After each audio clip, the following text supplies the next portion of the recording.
The story begins in silence, beneath the pale winter sky of medieval England, where the air moves slowly over frost-covered fields and the stone walls of Windsor stand cold beneath the wind. Inside the royal chambers, the fire burns low, its glow trembling against the carved oak panels. A boy lies awake beneath layers of fur, listening to the faint rhythm of guards' footsteps beyond the door. He is 14 years old, and upon his head rests a crown, newly placed, but already heavy. It is the year 1327, and England, tired from years of unrest, now holds its breath for what the dawn will bring. Outside the castle, snow drifts gently over the fields, softening every edge of the land. The Thames, caught between motion and stillness, slides beneath a thin skin of ice. Smoke rises from the city in slow spirals, carrying with it the quiet scent of coal and damp timber. Within London's narrow streets, traders close their shutters, and the bells of St. Paul's ring softly across the grey air, their sound falling like mist upon the roofs. In the great hall, servants move with the discipline of silence, adjusting banners, trimming candles, preparing for a future they do not yet understand. Every sound seems distant, every voice hushed beneath the weight of transition. The court whispers of what may follow, of the boy king's mother, Isabella, and her ally, Roger Mortimer, who guide his rule from the shadows. Yet for this moment, even ambition grows quiet. Through the tall windows, the last light of afternoon fades into silver. The boy's thoughts drift between fear and resolve, the two companions of all who are destined to rule. Beyond the horizon, armies rest, farmers mend their tools, and the realm, though weary, remains whole. Night deepens. Torches flicker in the corridors. A soft snow begins again, falling soundlessly upon battlements and fields alike. Somewhere an owl calls, its cry stretching across the frost. Inside, the boy closes his eyes and breathes the slow, careful breath of someone stepping for the first time into history. The crown does not yet belong to him, nor he to it. But the world has turned, and with it, a new chapter begins. One of patience, endurance, and quiet power. Beneath the heavy sky, England waits. The age of Edward III has begun. The Boy King. The winter air of 1327 carried a heaviness that even the candles of Westminster could not dispel. The abbey was filled with gold and incense, with murmured Latin echoing beneath the arches as the boy approached the throne. He was only 14, small within his robes, his face pale beneath the crown that shimmered like sunlight upon frost. Edward, son of a fallen king, heir to a wounded realm, stood quietly as the crown was lowered onto his head. The choir sang, the nobles knelt, and yet behind every ritual gesture there lingered a tension unspoken. The sense that this coronation, though magnificent, did not belong entirely to him. His father, Edward II, had been forced from the throne. Whispers of betrayal, of imprisonment, and of death filled the corners of the realm. England had seen rulers fall before, but rarely one so publicly humiliated. Now the kingdom turned to a child, not out of hope, but out of necessity. Within the dim halls of Westminster, his mother, Queen Isabella, stood near the altar, her face calm, her posture regal. Once beloved as the she-wolf of France, she now commanded the machinery of English politics with the precision of a seasoned ruler.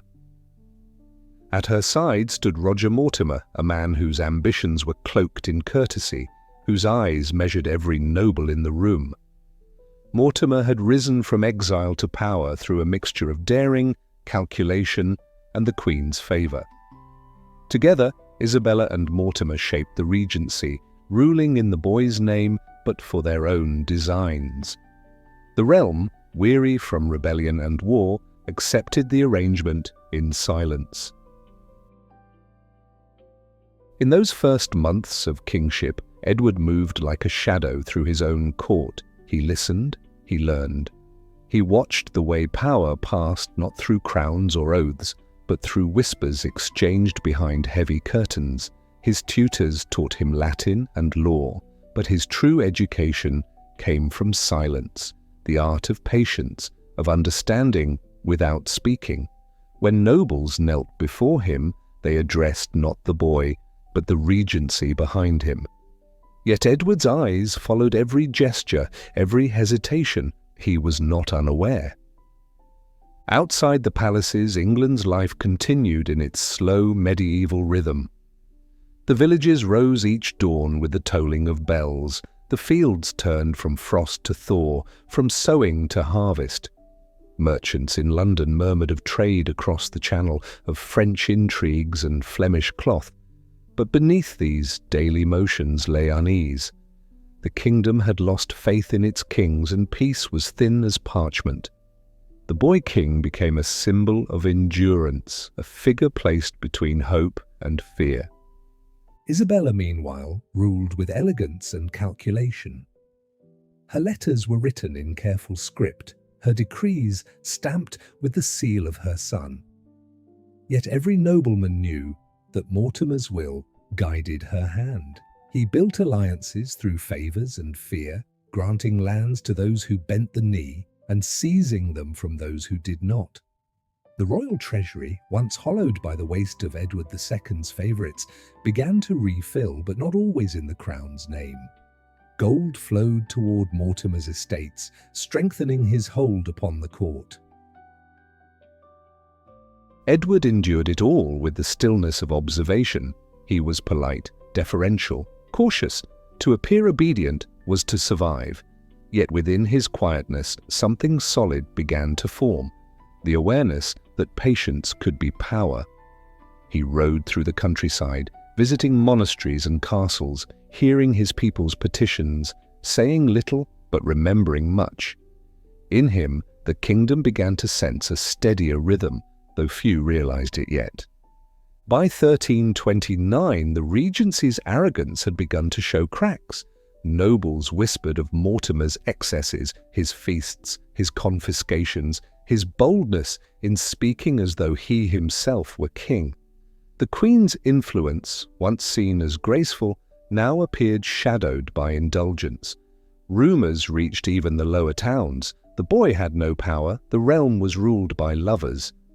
To Mortimer, these were minor murmurs. To Edward, they were the first openings of fate. In the quiet chambers of Windsor, the young king began to gather a circle of trust. They were few, loyal knights, clerks and companions who had watched him grow. Among them was William Montague, a man of courage and discretion who understood the danger of speaking too soon. Together they waited, careful, silent, as the court grew complacent under Mortimer's rule. The regency had made its enemies. The powerful Earl of Lancaster simmered in resentment.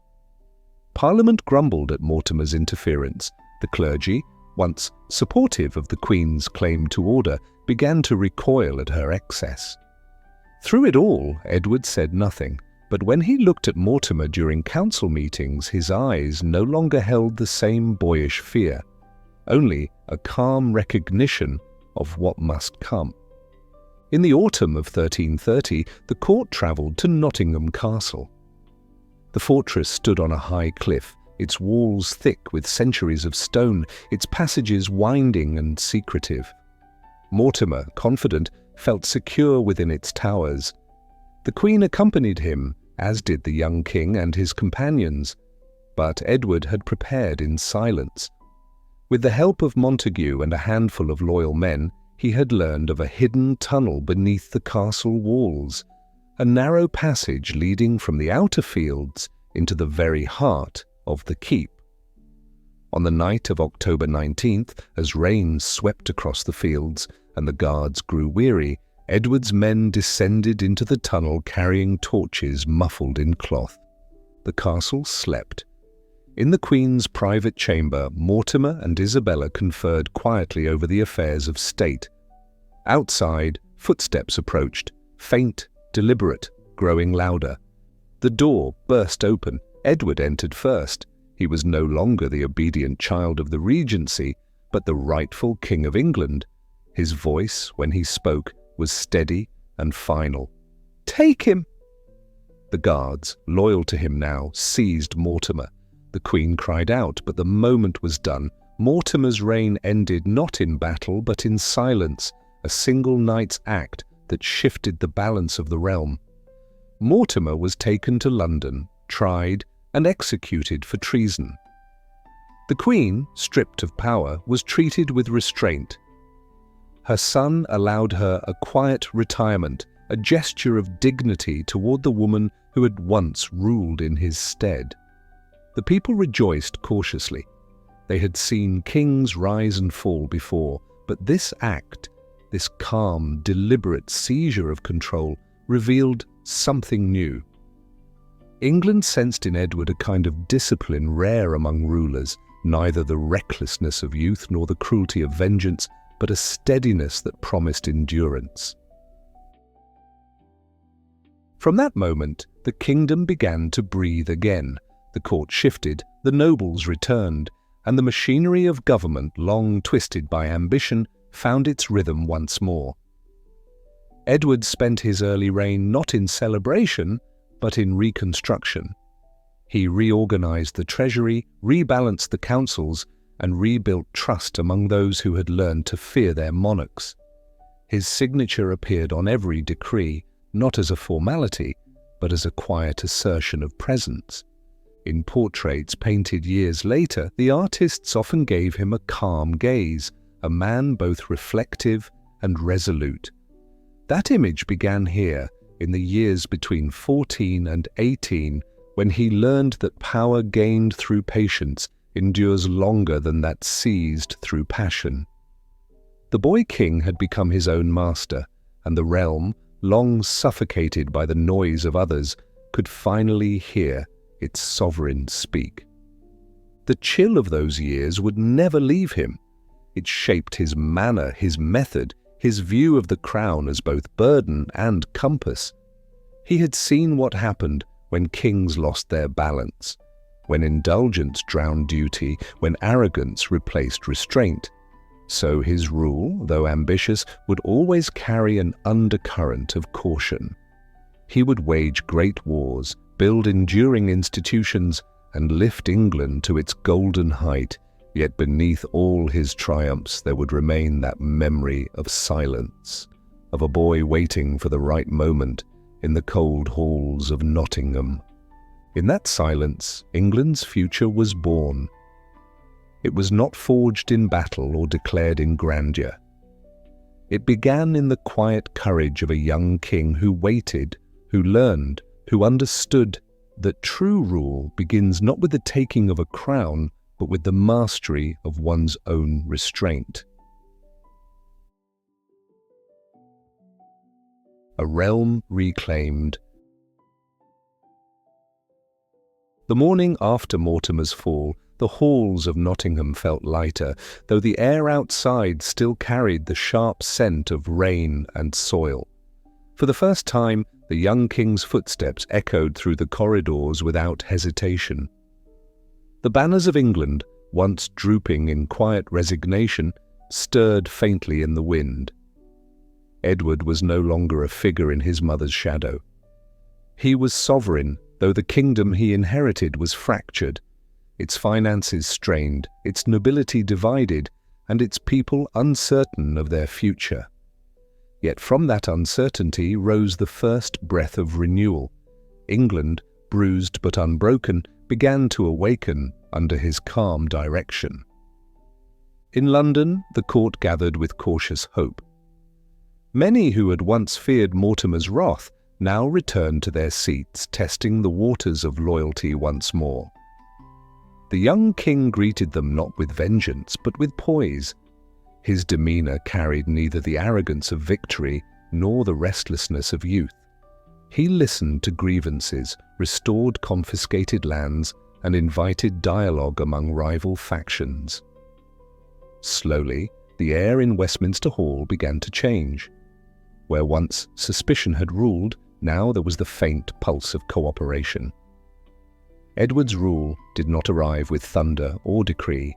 It spread quietly as light seeps through the edges of a drawn curtain.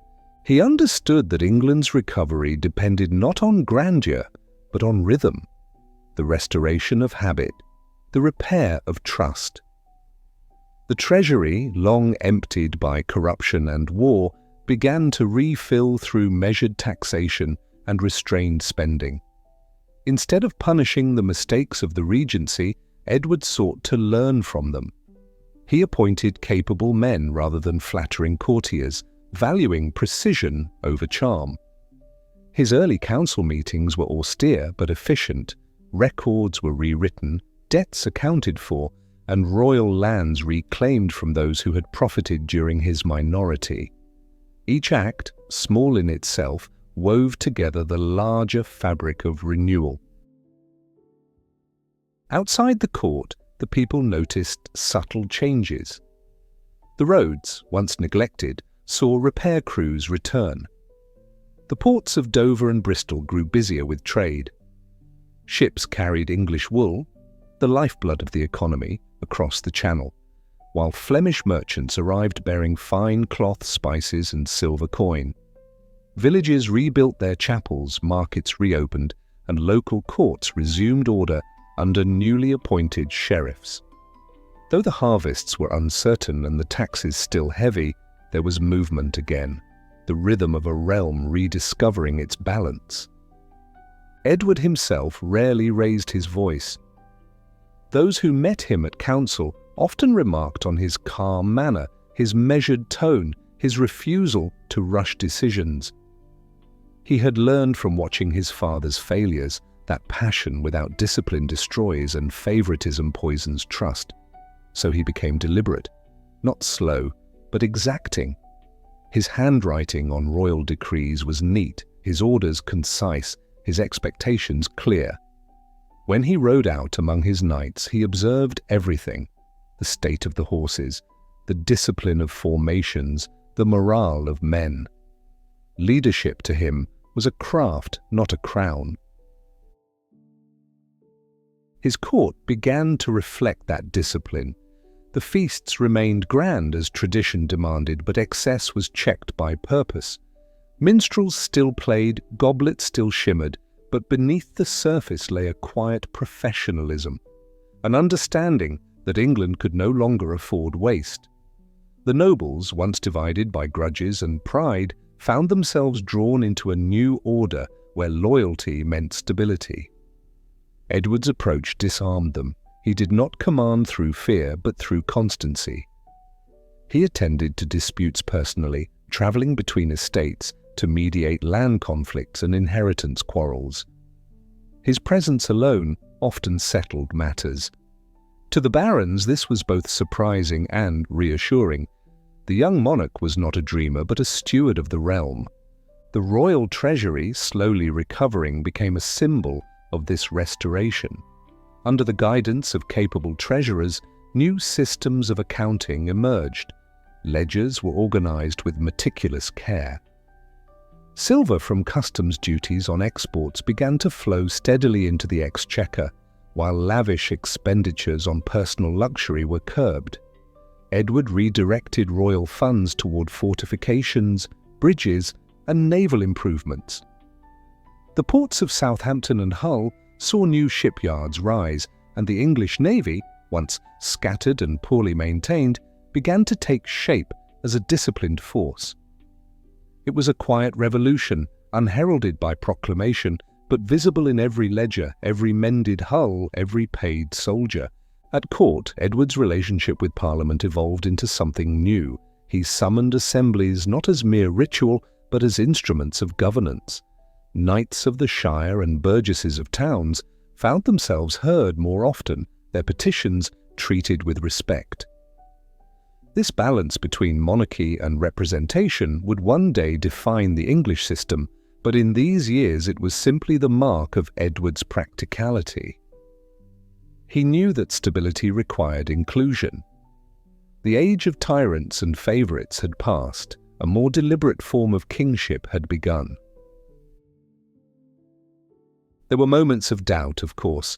The shadows of rebellion and resentment never truly vanished. Some nobles whispered that Edward's composure was only youth's disguise, that beneath it might one day lie ambition unchecked. Yet he gave them no cause. He maintained courtesy toward his mother, offering her estates and honours to live quietly apart from politics.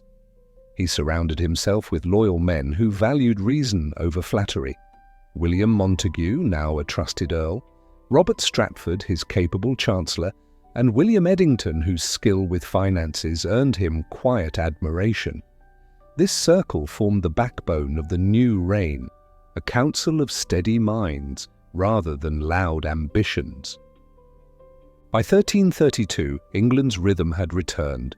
Tax collectors reported with punctuality, the exchequer balanced its ledgers, the nobles paid their dues. Across the countryside, churches rang their bells again with confidence, signalling both prayer and prosperity. The scars of the past had not vanished, but they had begun to heal. Edward's youth, once seen as vulnerability, had become his greatest strength. He had energy enough to labour and patience enough to listen. He also began to shape the court's culture, one of order, elegance, and loyalty. The knights who served him found in their king not merely a commander, but a companion who shared their ideals. Edward revived the pageantry of tournaments, but he treated them not as vanity, rather as discipline disguised in splendour.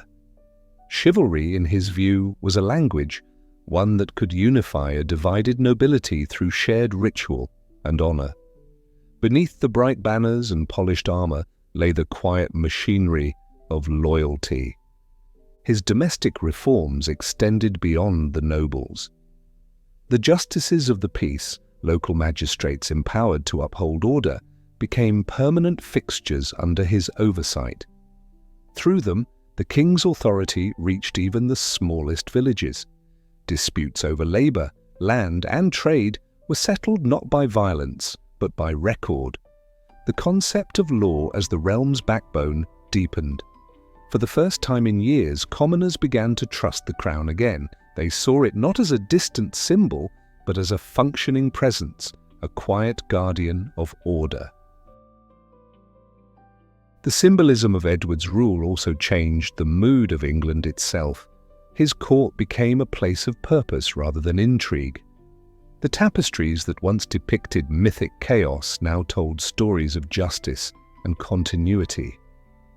Even the royal seals changed design, the young, uncertain face of the boy king replaced by a confident profile, eyes forward, hand steady on the orb of authority. These details mattered. In a world where image and meaning intertwined, Edward's restraint became its own kind of grandeur. By the mid-1330s, the realm stood transformed. Revenues rose, trade expanded, and England's prestige abroad began to mend. Foreign envoys spoke of a young monarch whose discipline rivaled his father's ambition, but without its flaws. The scars of humiliation and the loss of Scotland, the turbulence of rebellion, still lingered, yet now they served as lessons rather than wounds.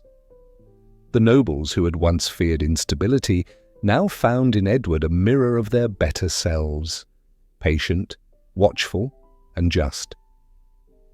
Still, he was not without reflection. In the quiet hours of Windsor, he often walked the ramparts at night, looking across the fields toward the dim glow of distant villages.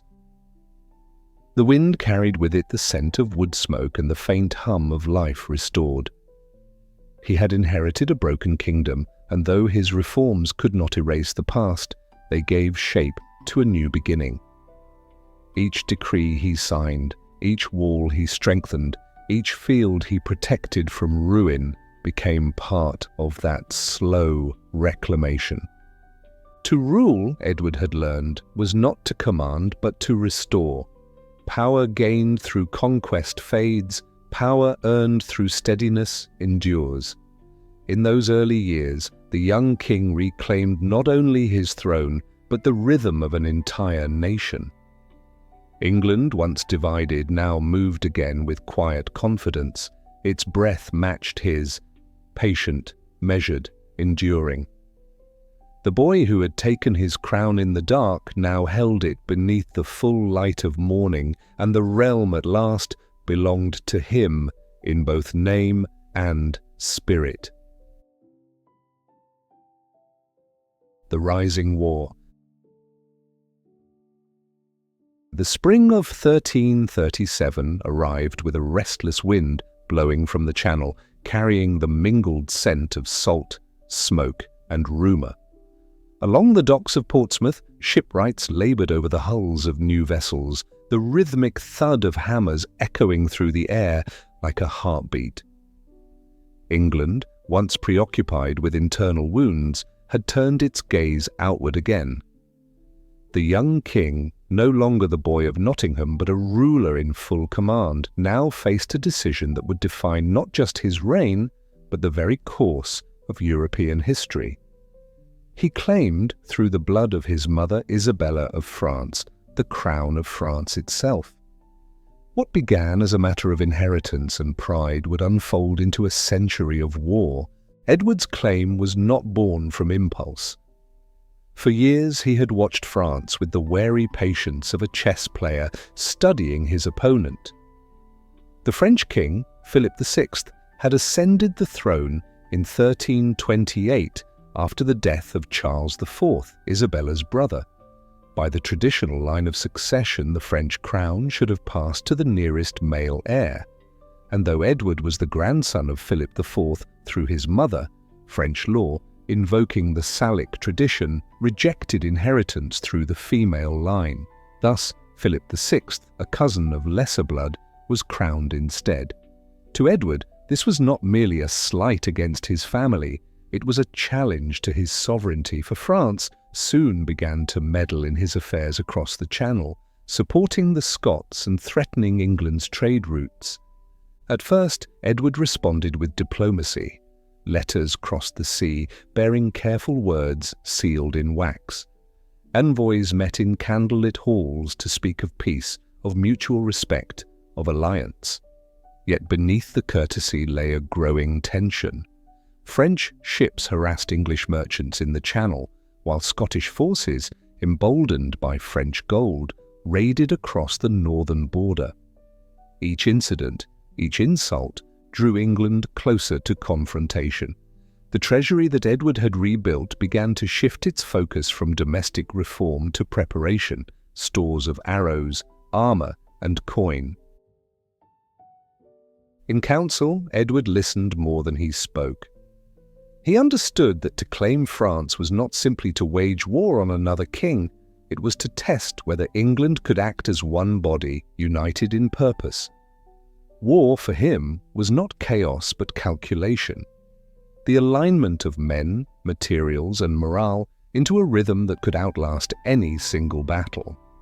His nobles, eager for honour and land, supported the cause, yet Edward's vision reached beyond their ambitions.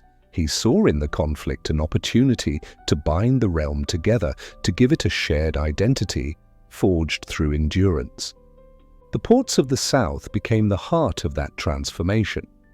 At Southampton and Dartmouth, blacksmiths worked day and night shaping blades and arrowheads. Forests were measured and felled for ships' timbers. Rope makers twisted hemp along the quays. Women sewed banners and padded gambesons, their needles tracing the emblems of England's lions and crosses. Across the countryside, farmers prepared additional tithes, grain, meat, and wool for the royal armies.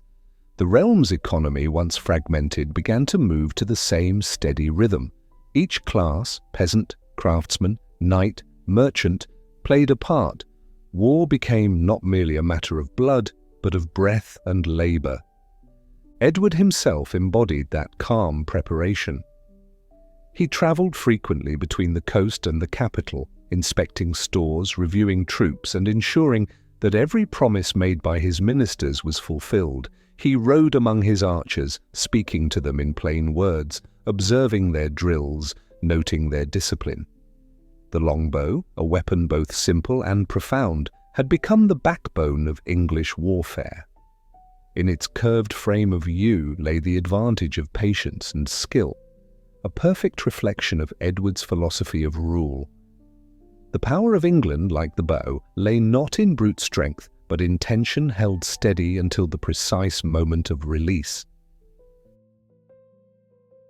By 1338, France had declared England's holdings in Gascony forfeited, and the war was no longer a matter of speculation. Edward's ships sailed from the southern ports bearing soldiers and horses across grey seas. The campaign that followed was not one of immediate triumph, but of endurance. The early years were filled with alliances, negotiations, and the slow testing of strength. Edward sought the support of the Low Countries, Flanders, Brabant, Hainault, whose merchants depended on English wool. Through diplomacy, debt, and charm, he secured their allegiance, weaving a fragile but effective coalition. Yet alliances came at a cost. The coffers of England emptied faster than they filled, and the king learned the delicate balance between ambition and solvency. In those years, the rhythm of war settled over the kingdom like weather. Messengers galloped through the night, carrying news from Calais, Ghent, and Bruges. Parliament met more frequently, approving new taxes, debating their necessity, murmuring both loyalty and fatigue. The people grumbled but obeyed. They had come to see in Edward not a distant ruler, but a man who shared their burden. His letters to his ministers spoke of patience, of precision, of faith in the slow work of preparation. By 1340, the sea itself became a battlefield. At Sluys, Edward's fleet met the French in a clash that thundered across the Channel. From dawn until dusk, the air was filled with the hiss of arrows and the cries of men. The English longbows, once again, proved decisive. French ships burned and broke, their masts fell into the sea like trees in a storm. When the battle ended, the Channel belonged to England. The victory secured not only the trade routes but the morale of the realm. Edward's vision of England as a unified body, disciplined and patient, had taken form upon the waves. Yet, triumph did not dull his caution. After Sluys, Edward withdrew to recalibrate his strategies. He knew that the conquest of France would require more than ships and soldiers. It would demand administration, finance, and endurance. He returned to England to convene Parliament, explaining not with arrogance but with clarity what the war required. His tone was measured, his words free of grandeur. He spoke of necessity, of shared effort, of duty. And though the taxes weighed heavily upon his people, they gave them willingly, for the first time believing that their sacrifices served a coherent vision. Throughout the next several years, the war continued in shifting tides. Campaigns in Flanders and Brittany tested England's resolve. Victories were followed by retreats, diplomacy mixed with battle. But Edward remained constant, his patience unbroken, his confidence quiet. He sent his eldest son, the young Edward, Prince of Wales, to learn the ways of command, teaching him that courage without discipline is only noise. In those early campaigns, the boy began to earn the name that history would remember, the Black Prince. Meanwhile, England's economy adapted to the new demands of conflict. The wool trade flourished under royal regulation, coinage was stabilized, and craftsmen found steady employment in the production of arms and ships. War, paradoxically, became an engine of organization. The realm that had once struggled to sustain peace now discovered its identity through the machinery of endurance. By 1346, Edward had matured into a commander whose patience matched his ambition.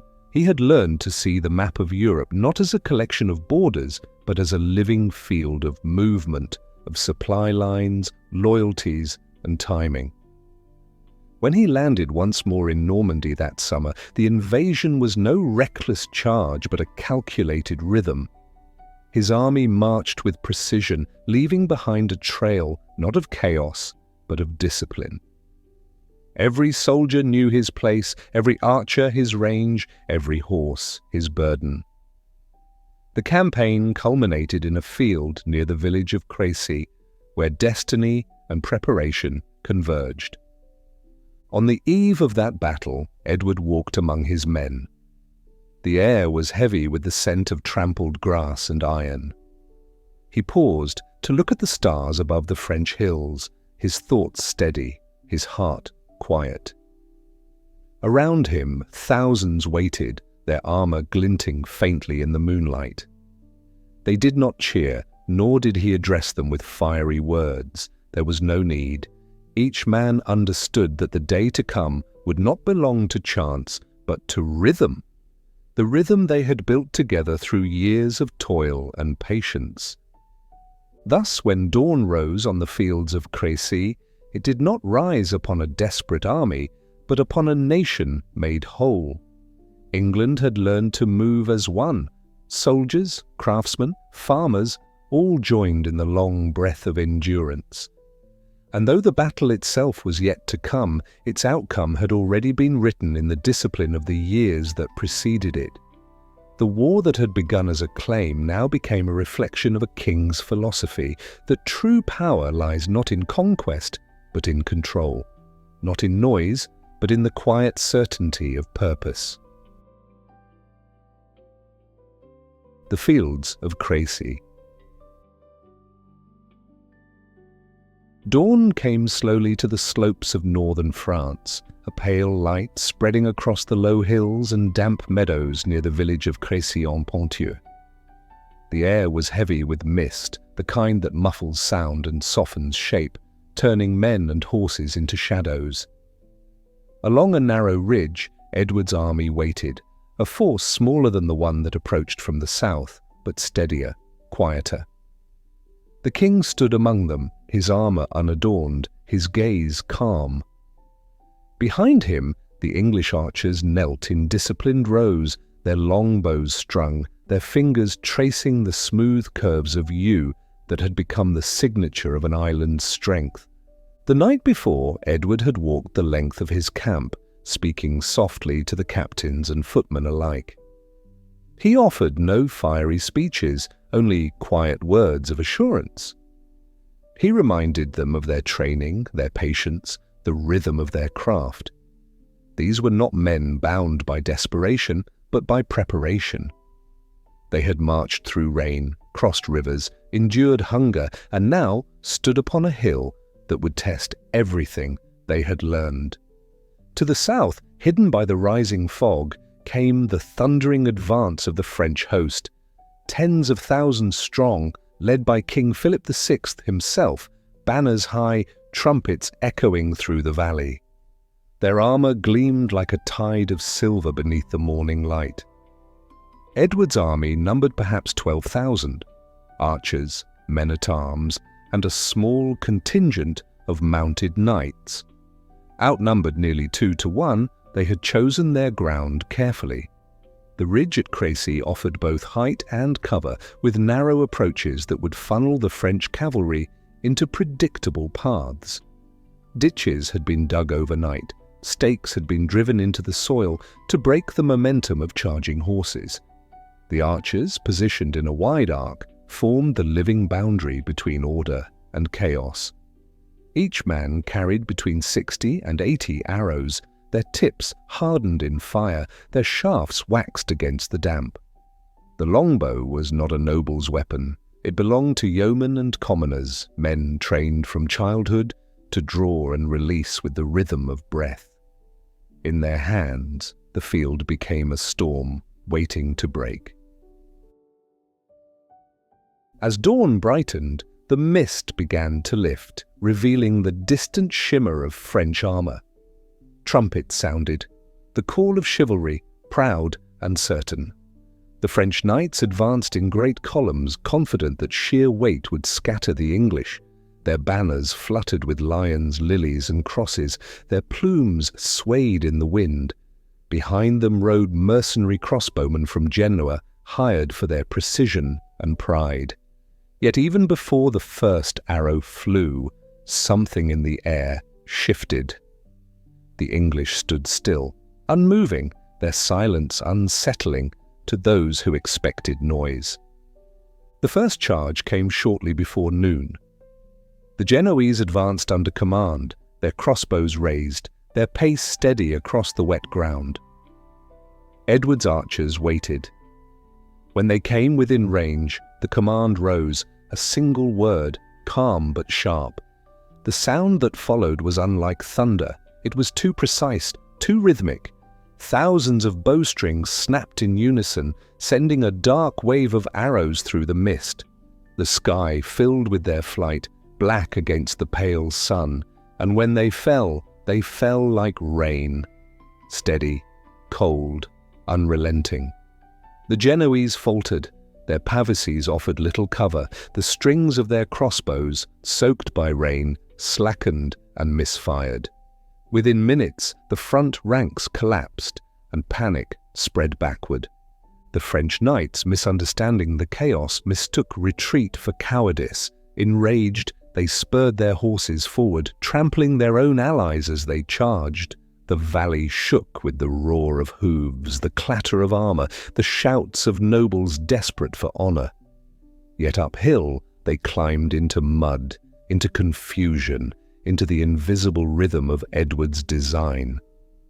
Again the archers loosed their arrows, the volleys falling in layered patterns. Horses screamed and reared. Knights toppled beneath the weight of their armor, unable to rise from the churned ground. The French formations dissolved, reforming only to collapse again. The hillside became a mirror of futility, wave after wave breaking upon an unyielding shore. Edward watched from a small windmill on the crest of the ridge, where he had stationed himself with his commanders. He gave few orders. The plan, crafted the night before, unfolded with mechanical precision. His son, the 16-year-old Prince of Wales, commanded one of the forward divisions. When the fighting grew fierce, a messenger galloped up to the king, urging him to send reinforcements. Edward's reply was calm and deliberate. Let the boy earn his spurs. It was not indifference, but trust.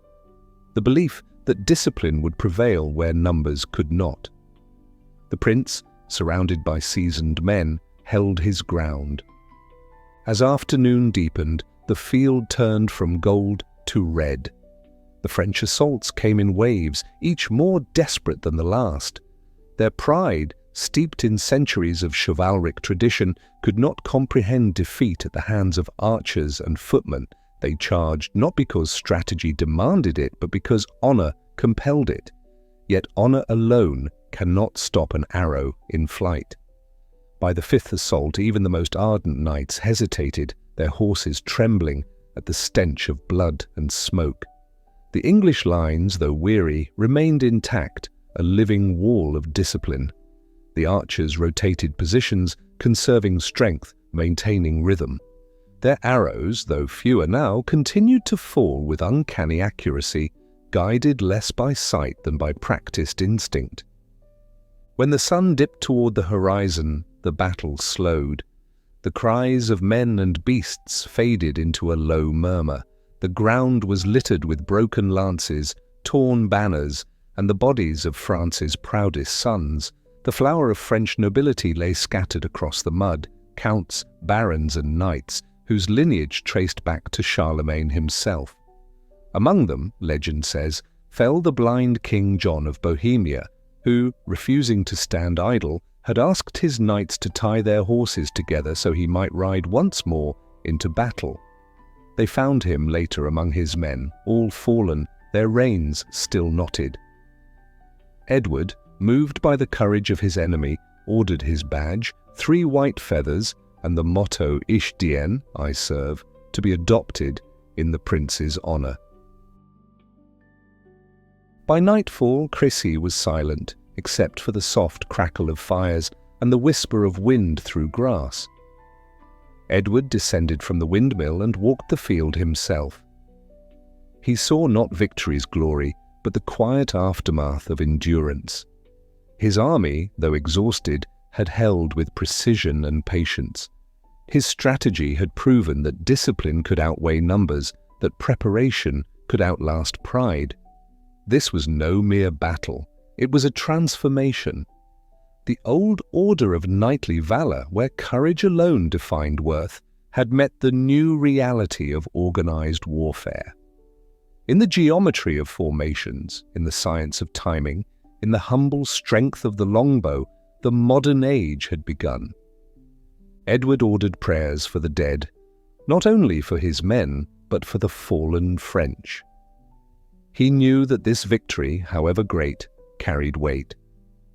The land itself seemed to breathe differently now, aware that something irreversible had occurred. In the flicker of campfires, soldiers cleaned their weapons, mended their gear, and spoke in low voices. There was no triumphal cheer, no drunken revelry, only a shared stillness, the kind that follows understanding. They had seen the measure of their discipline, and they had seen its cost. The next morning, under a pale and steady sky, Edward's banners rose once more. The wind moved through them gently, as if testing their resilience.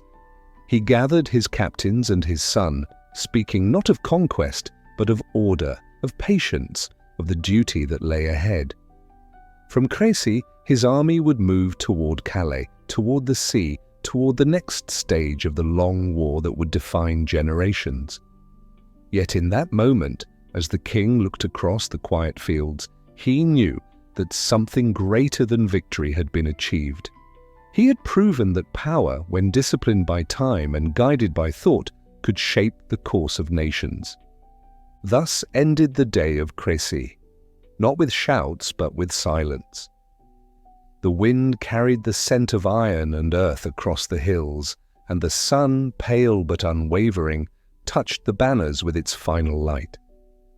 Edward stood at the center of that calm, his armor dulled by dust, his eyes reflecting neither triumph nor sorrow, only understanding. He had found his rhythm. War fought not by numbers, but by timing, by patience, by the quiet certainty that true command lies in restraint. The field was still, the future vast, and in that stillness the age of England had begun to rise. The fall of Calais. The year after, Crécy brought with it neither peace nor ease. The fields of northern France had fallen silent under the weight of ruin, yet one city still held firm against the English tide.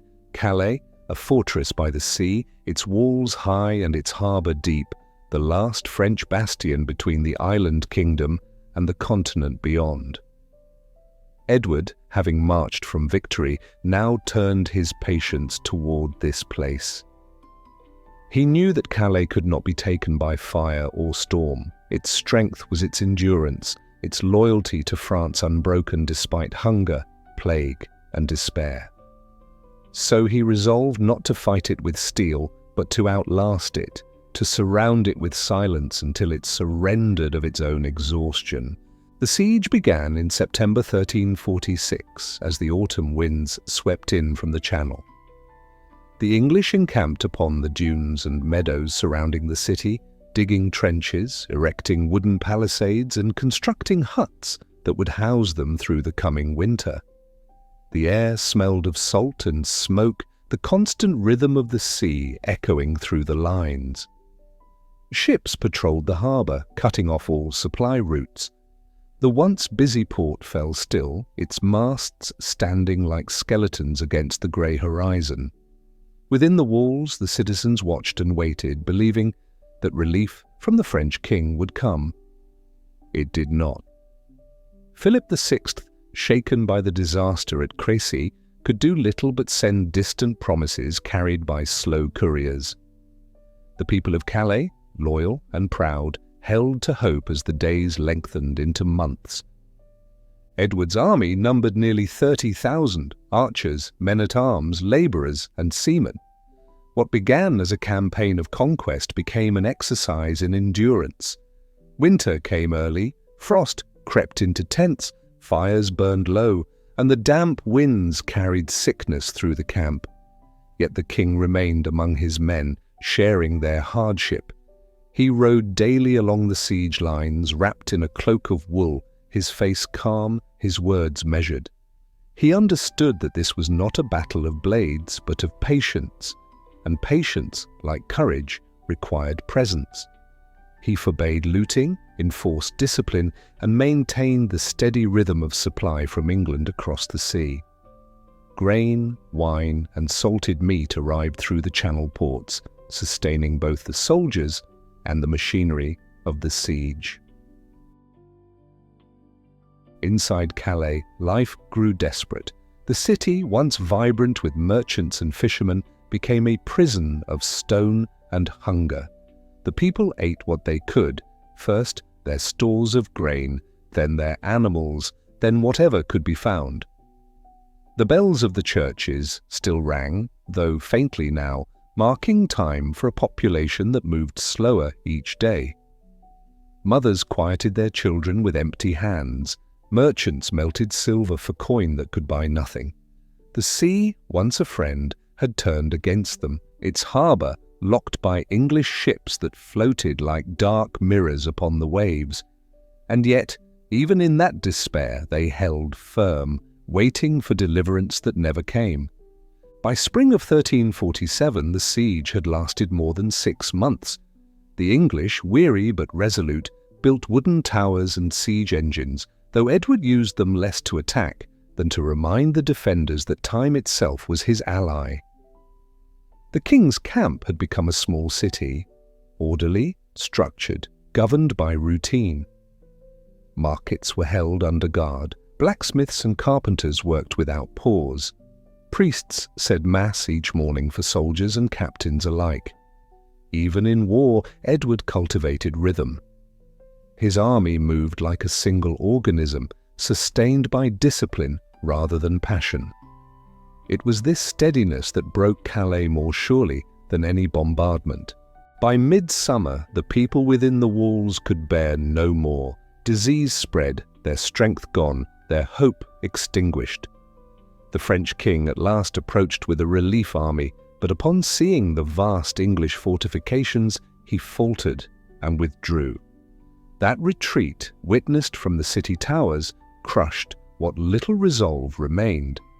In August, Calais sent envoys to the English camp. They came barefoot, their clothes threadbare, their faces pale with hunger. They begged for mercy, offering the keys of the city in exchange for their lives. Edward listened, but his terms were severe. He demanded that 6 of the city's leading citizens present themselves before him, dressed only in shirts, barefoot, with ropes about their necks. Symbols of submission. They were to bring with them the keys of the city and be prepared for death, as punishment for defiance. The order struck the people like a bell of morning, yet 6 men stepped forward, led by Eustache de Saint-Pierre, a merchant of high standing and quiet dignity. With calm resolve, he gathered 5 others, Jean d'Air, Jacques and Pierre de Wissant, Andrieux d'Andrés and Jean de Fienne. Together they prepared for their final walk. The chroniclers say that as they passed through the streets, the citizens wept and knelt, blessing them as martyrs of the city. The gates opened, creaking with the weight of months, and the 6 men emerged into the grey daylight. Their bare feet touched the cold earth as they crossed the open field between ruin and mercy. The ropes around their necks swayed lightly in the wind. Edward awaited them before the camp, seated upon a simple chair rather than a throne. His armour was plain, his expression unreadable. Around him stood his captains, his son the prince, and the lords of his council. Behind them stretched the silent ranks of his army, thousands of faces watching as the 6 men knelt in the dust, holding out the keys of their city. Eustache spoke for them all, his voice low but steady. He asked for no justification, only for the king's pity, that their deaths might spare the lives of others. The scene, recorded by chroniclers and later immortalized by sculptors, held a stillness deeper than words. The war that had burned across fields and seas now distilled itself into that single moment of surrender, of humanity caught between vengeance and mercy. Edward listened in silence. His face remained composed, but those who knew him saw the struggle beneath. Months of hardship, years of defiance, and the memory of English blood spilled had hardened his resolve. For a long while he said nothing. Then finally he spoke, his tone even but cold. He ordered that the men be executed. The soldiers stirred. The sentence, though expected, carried the weight of inevitability. Yet before the order could be carried out, a movement broke the stillness. Queen Philippa of Hainaut, who had joined her husband at Calais after months of absence, stepped forward. She was heavy with child, her presence radiant but gentle, her eyes filled with compassion. Kneeling before the king, she pleaded for the men's lives. Her voice, though soft, carried through the crowd. She reminded Edward that mercy, too, was a kind of strength, that sparing the innocent brought honor no less than victory. She asked not for leniency in policy, but for grace in spirit, that the future might remember the act as justice rather than vengeance. The king hesitated, his hand still upon his sword. Then slowly he rose. "Lady," he said at last, "I wish you had not come between me and my purpose. But you have entreated me so earnestly that I can deny you nothing." Turning to his guards, he declared that the men be spared. A murmur of relief passed through the camp. The 6 citizens were released, clothed, and fed. The keys of Calais were accepted without further bloodshed. Thus the city fell, not through conquest, but through endurance and mercy. Edward entered Calais that same week, walking through streets lined with silence. The walls bore the marks of siege, the harbour lay empty, and the air carried the faint scent of ashes and salt. Yet beneath that ruin, he saw potential. Calais would not be destroyed, it would be transformed. He ordered its French inhabitants to depart, but allowed English settlers to take their place. The city, positioned at the narrowest point of the Channel, became the keystone of England's presence in France, a bridge between 2 worlds, a harbour from which trade and war alike could flow. For 2 centuries, Calais would remain under English rule, a symbol of endurance and possession. Its fall marked not only a turning point in the 100 Years' War, but in Edward's reign itself. The patience that had taken Crécy and Calais became the hallmark of his rule, a strength both quiet and relentless. He had learned that conquest achieved through waiting was more lasting than that won by fury. The banners of England rose above the city walls, their red and gold fluttering in the coastal wind, and the sea, once a barrier, now carried their reflection. When the sun set over the harbour, Edward stood upon the ramparts, his cloak stirring in the wind. The fires of the camp burned below, and the waves crashed softly against the shore. Around him, the city lay subdued but peaceful. In that stillness, he understood what victory meant, not the destruction of an enemy, but the creation of endurance, the slow claiming of time itself. Calais, the patient fortress, had fallen not to the sword, but to the long breath of will. And as the tide rose and fell beneath the moon, England's bridge to the continent stood firm, carved not by conquest, but by resolve. The shadow of the Black Death. The year 1348 began not with war, but with whispers. Ships from the south arrived carrying goods, letters, and something unseen, something that moved faster than wind, more silent than rumour. The people of England called it many names, but soon one name remained: the pestilence. It crept ashore through the ports of Dorset and Bristol, carried in the breath of sailors, the grain of cargo, the bite of unseen fleas. It moved without sound, without form, and before the realm could comprehend it, the sickness was everywhere. At first, few understood what was happening. A fever here, a swelling there, a sudden death that seemed too quick for grief to follow. Physicians, with their jars of herbs and their Latin prayers, spoke of bad air, of celestial misalignment, of divine warning. But none of their words could stop the spread. The pestilence passed from village to village, from town to town, like smoke through a field of grass. Within weeks, the bells that had once rung for weddings and markets tolled only for the dead. The air itself seemed heavier, as though carrying the weight of absence. In London, where the streets were narrow and the houses pressed close, the sickness struck with ferocity. The markets emptied, the ships in the Thames floated unattended, the cries of the sick rose and fell with the wind. Fires were lit in every street to cleanse the air, but they burned only the scent of despair. The court physicians warned the king to withdraw. Edward, who had once faced armies and sieges without fear, now faced an enemy he could not see. He removed his household to Windsor, then to the countryside, seeking cleaner air and distance, though even distance offered little safety. The court grew quiet. Messengers who once brought news of war now carried reports of mortality. Entire villages vanished from the rolls of taxation. Fields lay unploughed, mills unturned, and churches stood open to empty pews. The rhythm of the realm, once so carefully restored after years of conflict, faltered.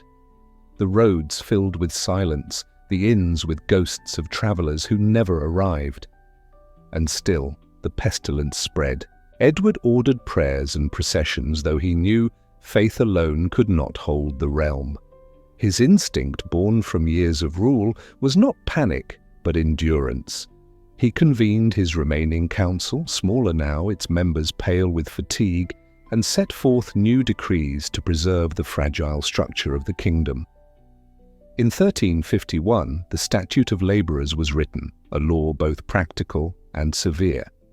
It fixed wages at their pre-plague levels, forbidding labourers to demand higher pay in a world suddenly empty of workers. To some it seemed harsh, even unjust, but to Edward it was necessity. The machinery of society had to continue. Fields must be sown, goods must move, life must not dissolve entirely into death. Beyond the laws, the king sent orders to protect trade, to regulate the ports, to ensure that grain reached the cities. He appointed sheriffs and judges to maintain peace among those who remained. The pestilence had eroded not only life but hierarchy. Servants inherited their masters' homes, peasants found themselves richer by accident of survival, and discipline, once so firm, began to soften. Edward's decrees sought to bind the unravelling threads together. He did not rule with compassion in those years. He ruled with endurance. The letters that survive from that time carry the tone of a man who had seen too much and yet refused to yield. He wrote of order, of patience, of the need to preserve dignity, even as death filled every doorway. When one of his daughters, Princess Joan, died of the plague while travelling to marry a Prince of Castile, the king's grief was recorded only in silence. He spoke no public word of it, but those close to him noticed the change, the slower pace of his steps, the longer hours alone at prayer. in the face of the unseen, even kings could not command. The land itself bore witness to the transformation. Fields that once shimmered with wheat lay wild, their fences broken, their owners gone. Sheep wandered untended through meadows. The songs of reapers were replaced by the hum of insects over still air. In towns, weeds grew through the cracks of cobblestone. The pestilence had not simply taken lives, it had altered time. The calendar, once marked by harvests and festivals, now counted only seasons of loss. Yet even in this stillness, life began cautiously to persist. The survivors returned to their fields, their shops, their altars. They worked slower, spoke softer, and measured joy in small gestures. A loaf of bread, a living child, a sunrise unbroken by morning. Edward's government adapted to this new rhythm. The king, ever pragmatic, ordered records of the dead to be kept, lands to be reassigned, inheritances to be honoured swiftly to prevent further chaos. He strengthened the royal courts, ensuring disputes could be settled without violence. He reduced taxes in afflicted regions and provided pardons to those who had fled in fear. Though his rule had once been defined by conquest, it now became one of quiet stewardship. The victories of Crécy and Calais faded into memory, replaced by the daily triumph of endurance, the slow, deliberate act of keeping a nation alive. By 1350, the worst of the pestilence had passed, leaving behind a land changed in ways no sword could match. The population had fallen by nearly half. Entire generations had vanished. Yet England endured, the harvests returned, trade resumed, and the hum of work began once more to fill the valleys. Those who remained inherited a world both emptier and freer. Labour, once cheap, became precious. The rigid lines of class wavered, serfs demanded wages, craftsmen formed new guilds. Out of loss came transformation, a slow reordering of life that no ruler could fully control. Edward, though aged and wearied, accepted this truth. He had learned that kingship was not command but continuity, the ability to stand firm as the tides of fortune rise and fall.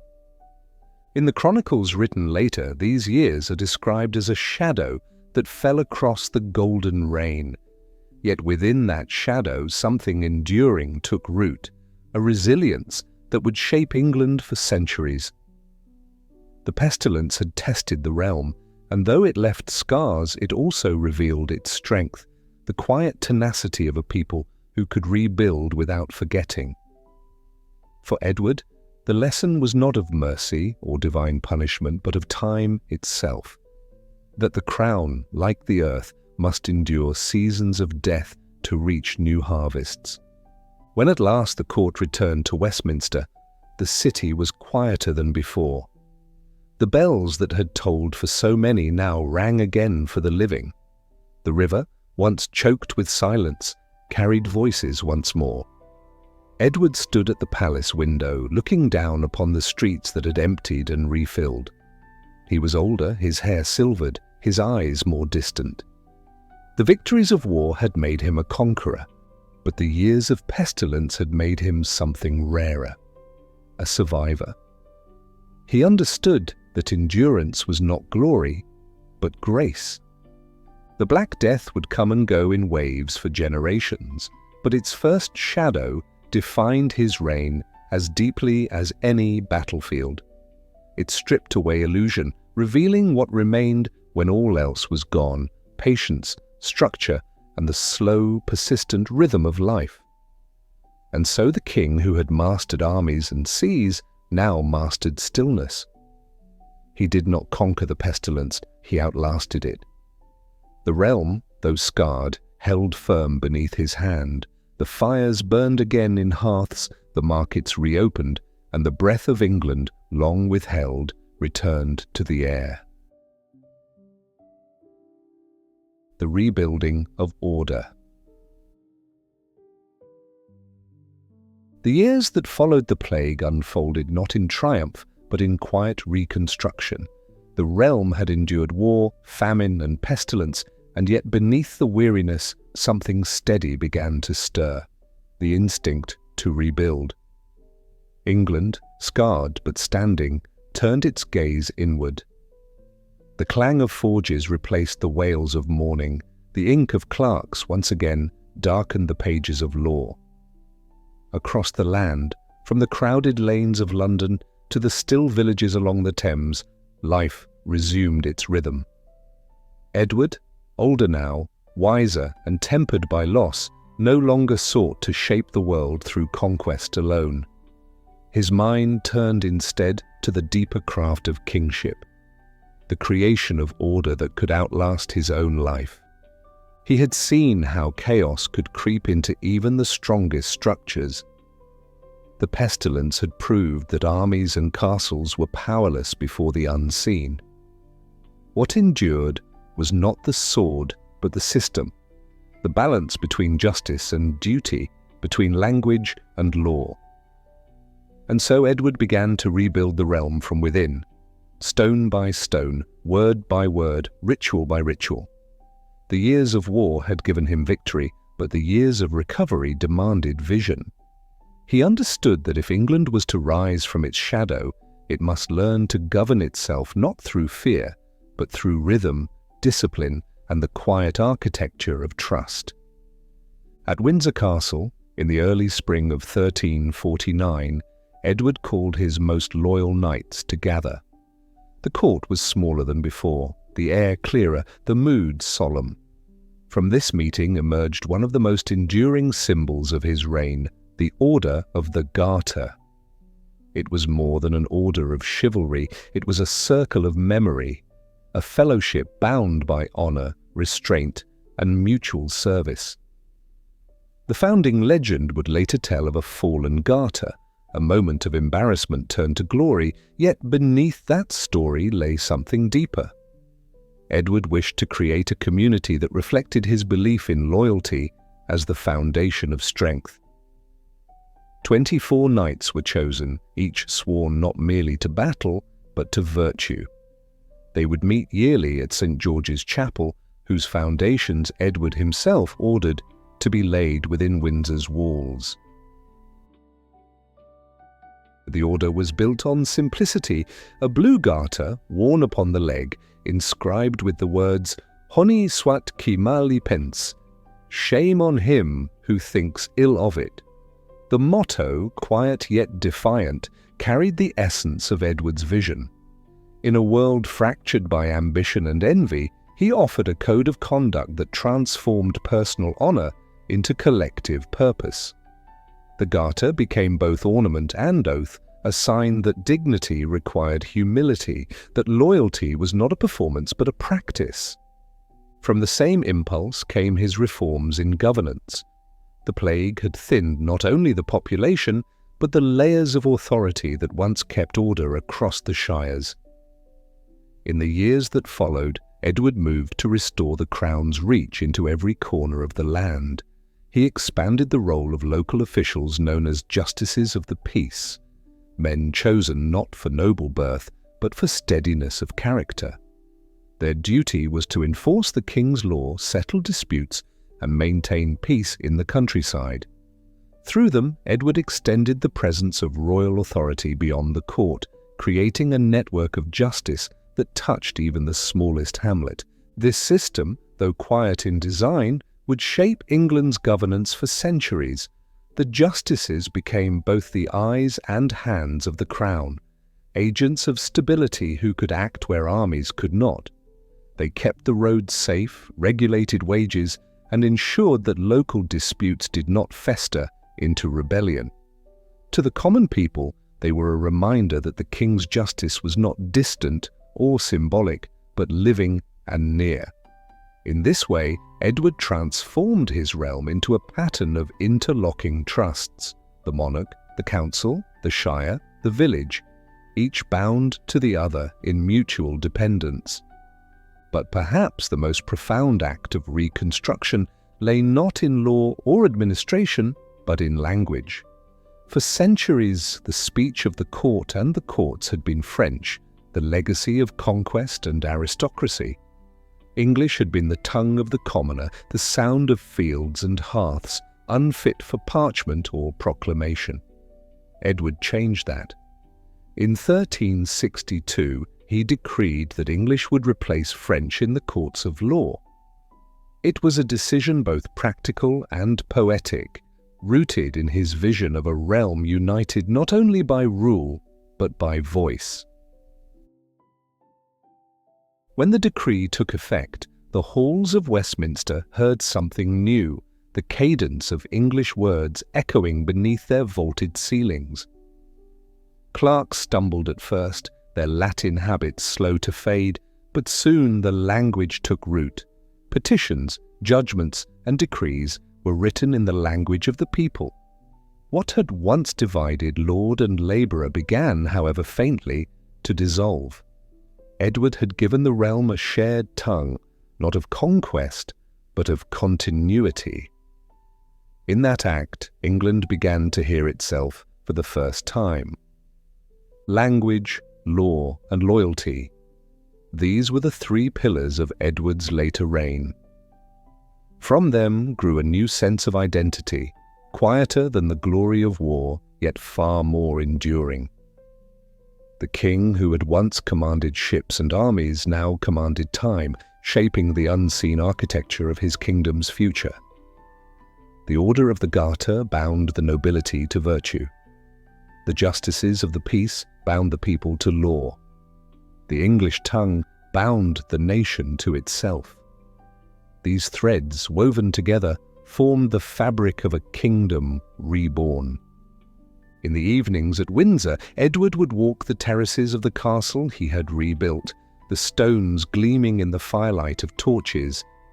Below, the Thames curved like a silver thread, carrying the reflection of stars. Around him, the sounds of labour continued, masons carving stone, clerks reciting oaths, pages running messages between halls. The air was no longer thick with the smoke of war or the silence of death. It was filled instead with the steady hum of order returning, the sound of life repaired.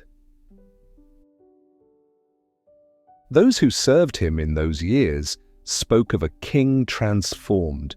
He no longer sought constant conquest abroad, but refinement within. He was still strong, still deliberate, but his energy had turned to endurance. He understood now that greatness was not measured by expansion, but by stability, by the ability to preserve the living structure of a nation against the wear of time.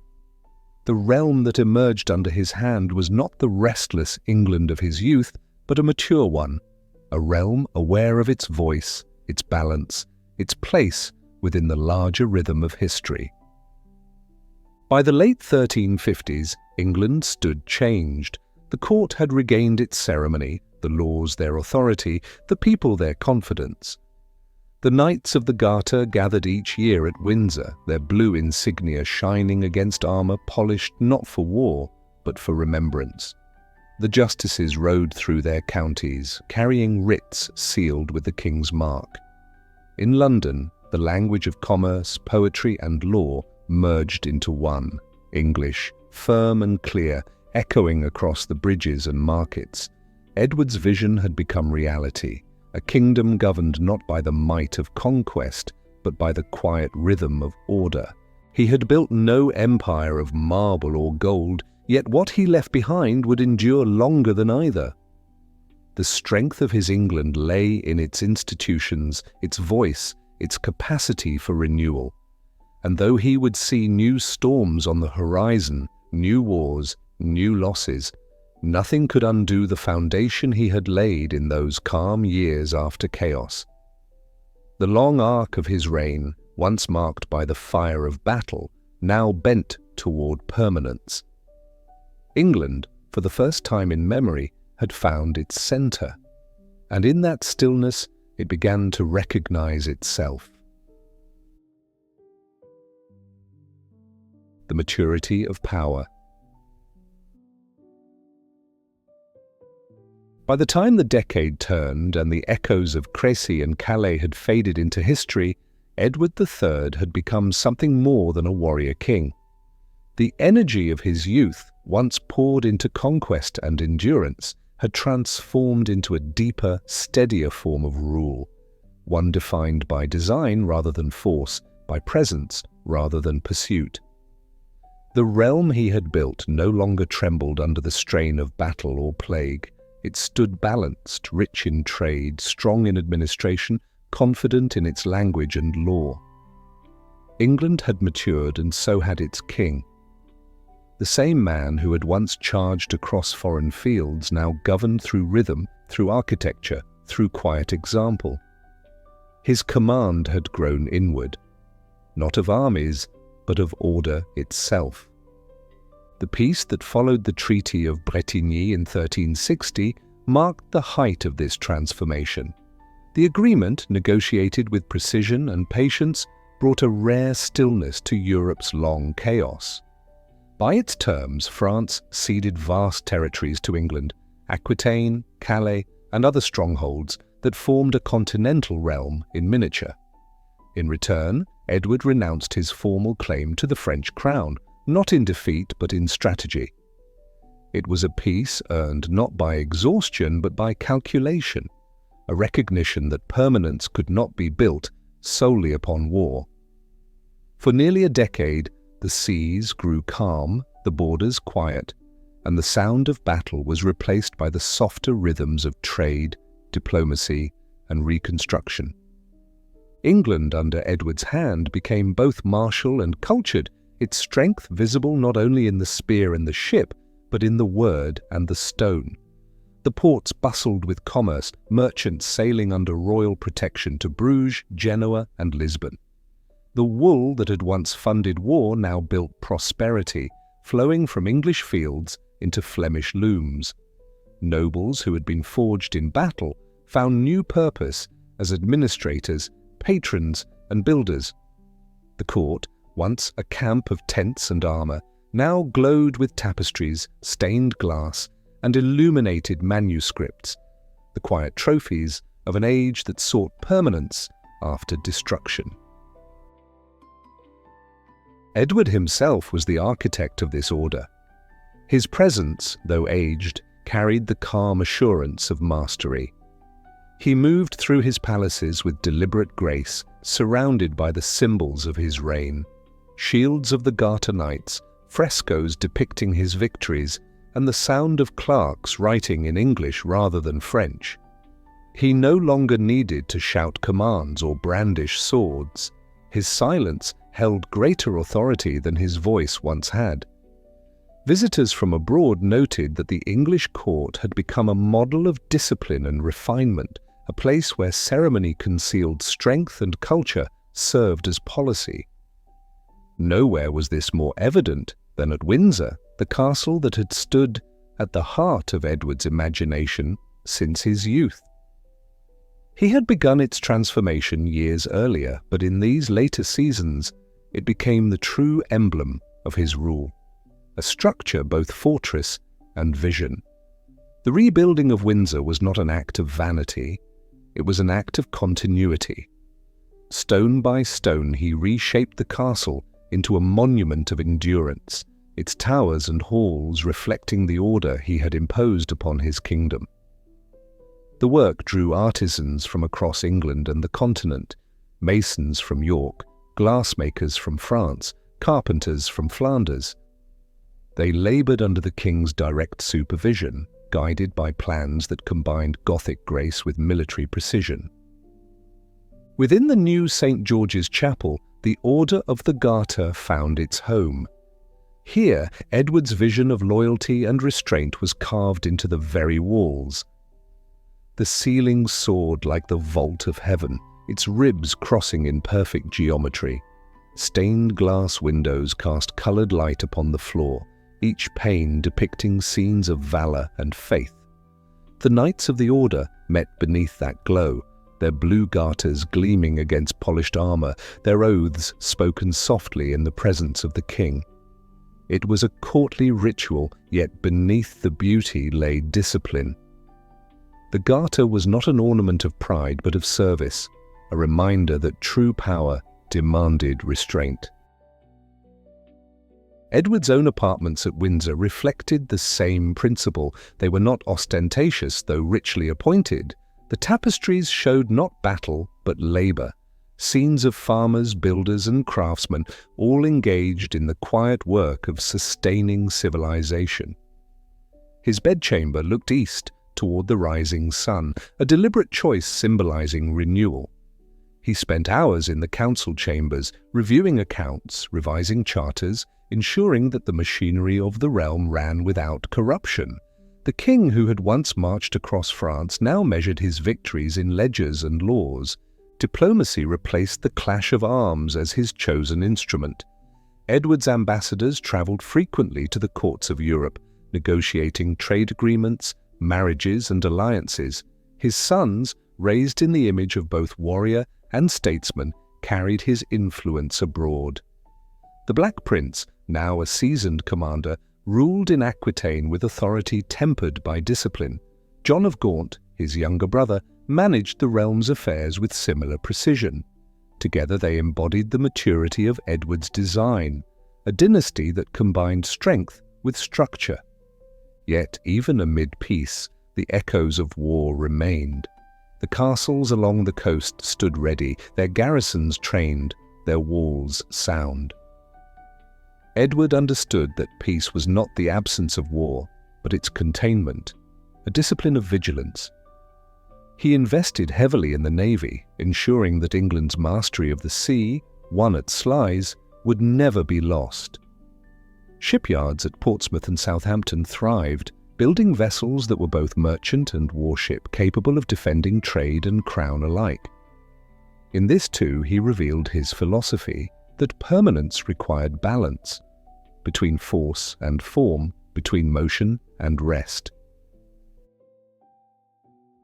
The culture that flourished under his reign mirrored this equilibrium. Writers and chroniclers, once content to record battles, now turned their pens to the shaping of national memory. The language Edward had elevated began to flower in literature. Poems of courtly love and knightly virtue circulated among the educated classes, blending Norman refinement with English clarity. Architecture, too, reached a harmony of form and function, not the excess of earlier Gothic exuberance, but the measured beauty of proportion. The same spirit that guided Windsor's walls shaped the cathedrals and manors of the realm. The king took personal interest in these pursuits. He sponsored translations of classical texts into English and encouraged the teaching of the language in the universities. To him, education was not luxury, but stability, the means by which order could perpetuate itself through thought. He valued clerks and scholars as highly as knights and sailors, recognizing that power without understanding soon collapses. His council meetings often ended with discussions not of war but of philosophy, governance and architecture. He was, by then, less a conqueror than a curator of civilization. By the mid-1360s, Edward's England had become a realm both formidable and serene. Its borders were secure, its treasury full, its laws consistent. Foreign envoys described it as a kingdom governed by quietness, where justice moved without spectacle and strength without cruelty. The Peace of Bretigny had held longer than anyone expected, not because of luck, but because Edward's system worked, a self-sustaining order that did not depend solely on his will. The nobles, once fractious, were loyal. The commons, though burdened by taxes, were proud. The memory of plague and chaos lingered, but it had given way to a collective resolve. England had learned endurance from suffering, and now it translated that endurance into permanence. In these years, Edward's personal demeanour changed. The fire of youth had cooled into contemplation. He spent long hours in the gardens of Windsor, walking slowly among the hedges, pausing to watch the labourers at work. To those who served him, he seemed to embody the very order he had built, calm, deliberate, unhurried. The armor that once gleamed on his shoulders now hung untouched. The sword that had once symbolized victory now rested above his throne as relic rather than weapon. He had moved beyond the necessity of battle. The chroniclers of the age wrote that under Edward III, England knew its own face.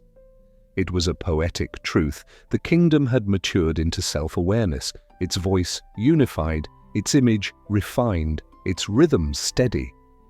The same king who had once pursued dominion across seas had discovered that the greatest conquest was inward, the shaping of a nation's identity, the forging of permanence out of transience.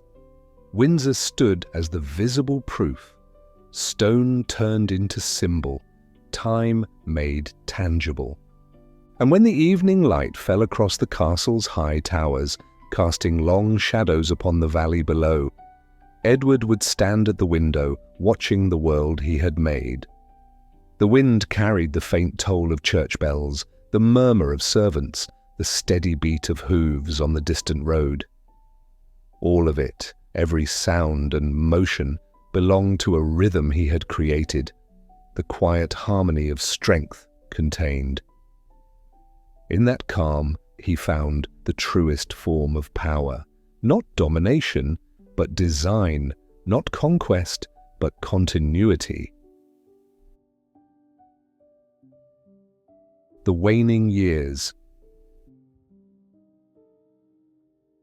The twilight of Edward's reign began not with disaster, but with the slow unravelling of peace. The Treaty of Bretigny, once a monument to patience and diplomacy, could not silence ambition forever.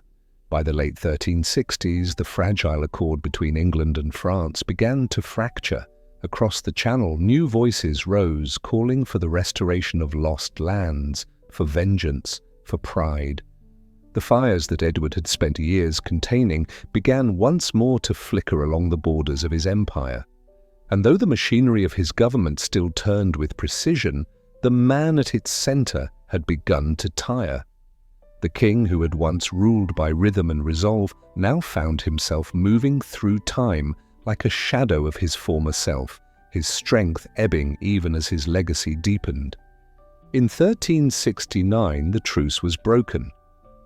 French armies, renewed under Charles V, advanced upon Aquitaine, reclaiming towns and fortresses that had once borne the Lion of England. The long peace gave way to a quieter, more insidious kind of war, one fought not through great battles, but through attrition and strategy. Edward, now well into his 50s, no longer rode at the head of his troops. The years of campaign had left his body weary, his joints stiff, his once bright eyes dulled by time. Yet the flame of command still flickered within him. He delegated with care, entrusting the conduct of war to his sons, Edward, the Black Prince, in France, and John of Gaunt, Duke of Lancaster, at home. The Black Prince, once the brilliant youth of Crécy, was now a man hardened by years of conflict.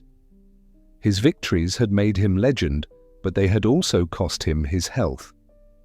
The campaign in Spain, fought in alliance with Castile, had drained his strength, leaving him sick and often bedridden. Yet even in illness, his name carried power. The French feared him still, the English adored him. In Aquitaine, he ruled with the same stern sense of justice that had defined his father, though his hand was heavier, his patience shorter. The burdens of governance pressed hard upon him. When word reached England of his declining health, Edward felt the first true tremor of mortality, the realization that the strength of the next generation was faltering even before his own light had gone out.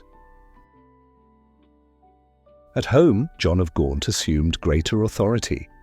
Tall, eloquent, and calculating, he managed the affairs of state with a mixture of ambition and loyalty. Some at court mistrusted him, sensing in his composure a hunger for power.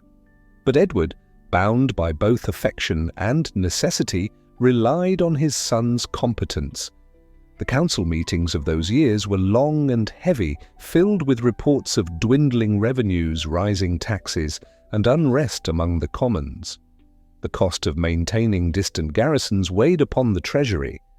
The victories of the past seemed to fade into memory, replaced by the daily labor of preservation. Yet through it all, the systems Edward had built, his courts, his justices, his network of administration, continued to function. The realm he had designed no longer needed constant direction.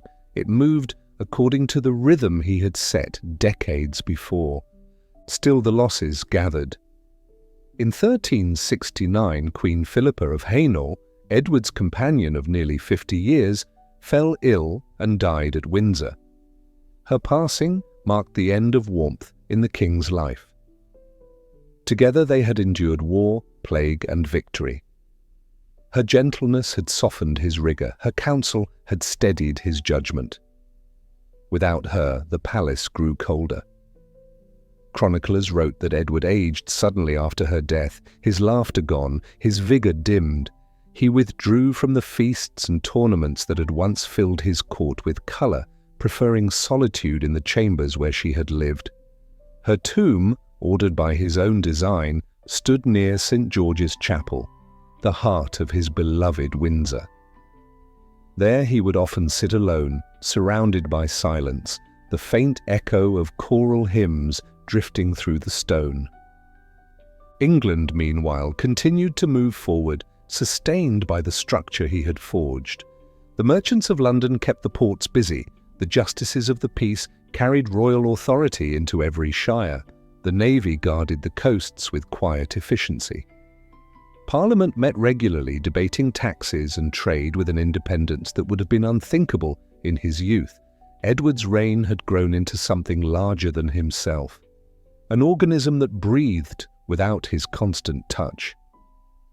This was both his triumph and his sorrow, the realization that the kingdom no longer depended upon its king. The war in France dragged on in fragments, sieges, raids, and shifting alliances. The glory of Crécy and Calais belonged to another time. The Black Prince, too ill to command, returned home in 1371, his once imposing figure now thin and frail.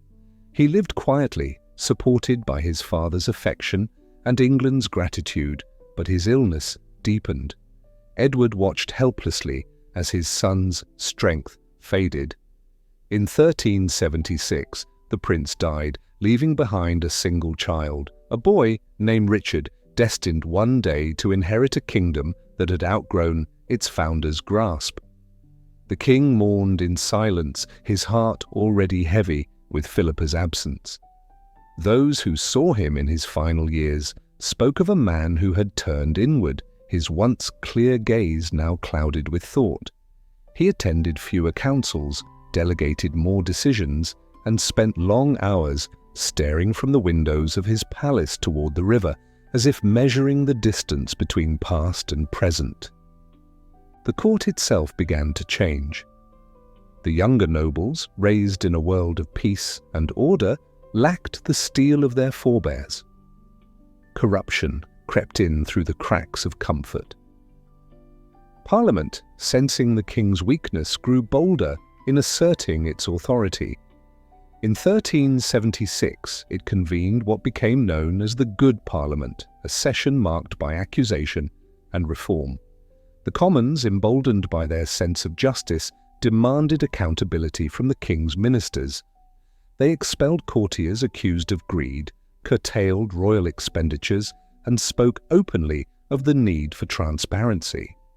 It was a remarkable act, the first real assertion of parliamentary conscience against royal neglect. Edward, too weary to resist, allowed it to pass. The realm he had built in order had now learned to speak in its own defense. In those years, Edward's once imposing figure diminished, his hair turned white, his movements slow. The vitality that had carried him through half a century of rule was nearly spent. Yet even in decline, his presence held a certain gravity, the stillness of an old tree that has weathered every season. Servants spoke of his gentleness in those final days, his gratitude for small acts, his quiet humour that flickered now and then like an ember refusing to die. He was no longer the architect or conqueror, but a witness to his own creation. The final chapter of his life unfolded within the walls of Sheen Palace, overlooking the Thames. There, surrounded by attendants and memories, Edward passed his days in contemplation. The river outside carried the ships of merchants and travellers, symbols of the continuity he had given the kingdom. From his chamber, he could hear the faint hum of life that would continue long after he was gone. He understood, perhaps more clearly than any king before him, that the measure of rule was not how loudly one commanded, but how quietly one's order endured.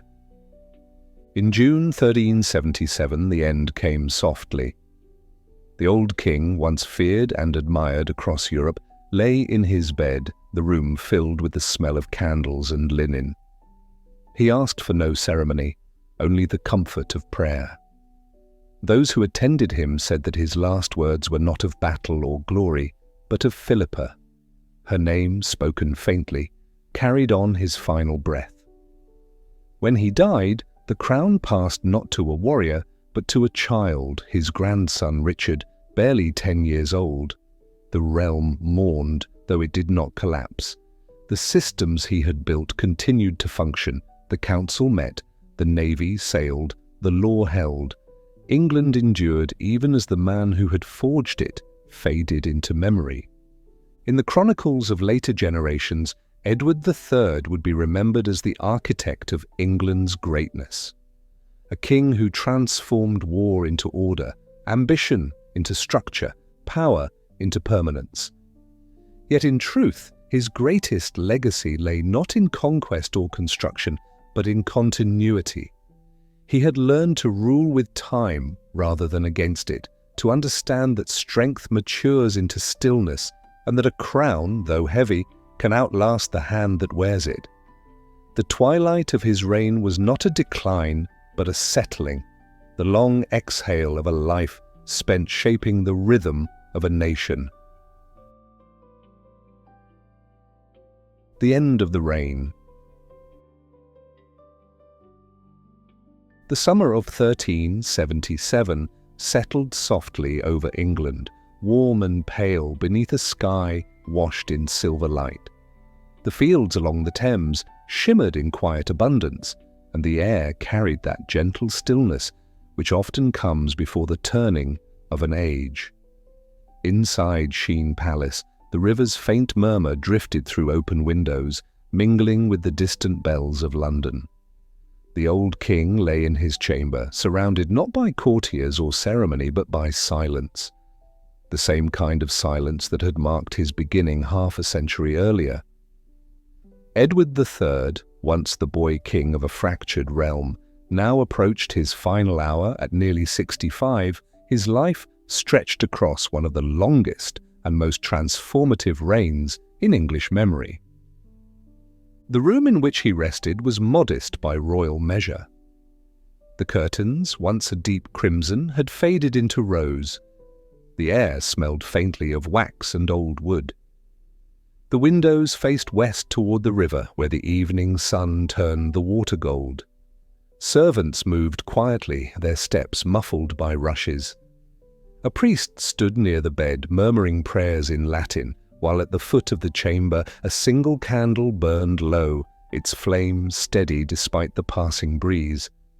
Edward's breathing was shallow, but untroubled. The weight of years, of battles won and lost, of triumphs and griefs, had softened into acceptance. He no longer thought of crowns or councils, only of light, and of the slow rhythm of his own heart, which had once beaten in time with the pulse of an entire nation. Outside the palace, the world continued in its calm routine. London's markets bustled, ships moved through the Thames with their sails full of summer wind, and the bells of Westminster sounded across the water. Yet beneath the hum of daily life, there was an undercurrent of awareness, a sense that the age was drawing to its close. Edward had been king for 50 years, a span so long that few alive remembered England before him. He had ruled through war and pestilence, through the rise of Parliament and the birth of English identity. His hand had shaped everything from the laws of labour to the language of justice, and though his strength had faded, his design endured. The realm was steady, its machinery still turning as he had built it to do. That constancy was his last comfort, to know that the kingdom could stand without him. In those final weeks, his thoughts often drifted backward. Those who attended him said he spoke at times to no one, murmuring fragments of memory, the cry of victory at Crécy, the salt smell of Calais, the laughter of Queen Philippa in the halls of Windsor. He remembered his youth, when the world had seemed vast and full of promise, when the sound of hooves on French soil had filled him with purpose. He remembered his mother, Isabella, the steel of her ambition, and Mortimer, whose fall had given him his throne. He remembered the long nights of the plague, when the fires of London had burned for the dead, and how the sound of church bells had never truly stopped since then. But above all, he remembered her, Philippa of Hainault, whose kindness had steadied his heart through 5 decades of rule. Her image lingered in his mind like a constant star, a reminder that love, even in the lives of kings, is the truest form of endurance. When the illness deepened, he refused elaborate treatment. He had faced death too many times to fear its coming. His attendants noted that he slept often, waking only to drink wine or to listen as the priest read from the Psalms. "Teach us to number our days," the voice intoned, "that we may apply our hearts unto wisdom." The king's lips moved faintly in reply. He had learned that wisdom did not come from victory or counsel, but from endurance, from knowing when to act and when to yield. In the rhythm of his long life, he had found that both conquest and stillness had their seasons. Now, at the edge of time, stillness was all that remained. As June ripened into its final days, the light through the windows grew softer, golden at dusk, silver at dawn. Edward's chamber became a world unto itself, a place suspended between past and future. The courtiers who remained at Sheen spoke in hushed tones, reluctant to disturb the quiet. There was no panic, no drama, only the solemn awareness that the king was passing as he had lived in his later years, calmly, with dignity, and without spectacle. Outside, the Thames flowed as it always had, carrying reflections of clouds and towers toward the sea. Within, time slowed to the rhythm of his fading breath. On the evening of June 21st, 1377, as the sun descended behind the willows by the river, Edward III exhaled his final breath. The candle beside his bed flickered once, then steadied. There was no cry, no gathering of trumpets, only the gentle sigh of a life concluding its long circle. The priest closed his eyes, the servants knelt, and the silence deepened. A messenger was sent to Westminster to inform the council that the king was dead. By the next morning, the news had spread across London. The bells began to toll, not for triumph, but for remembrance. Their deep, measured sound carried over the rooftops and across the Thames, echoing through streets and markets, through courts and chapels. A nation's slow exhale of grief and gratitude.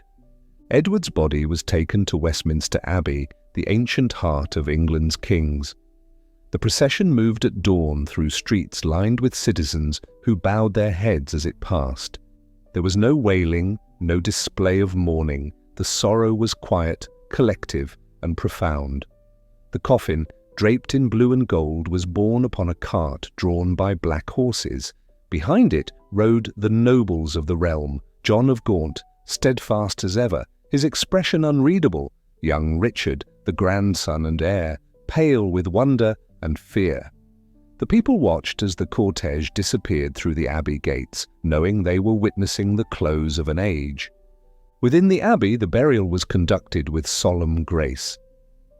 Edward was laid to rest beside Philippa in the chapel of St. Edward the Confessor. The tomb that awaited him was adorned with bronze figures, not of frailty or age, but of strength preserved in memory. His effigy showed him not as he had died, but as he had lived in his prime. The King of Crécy, serene yet unyielding, a ruler whose calm authority had guided his realm through the storms of a century.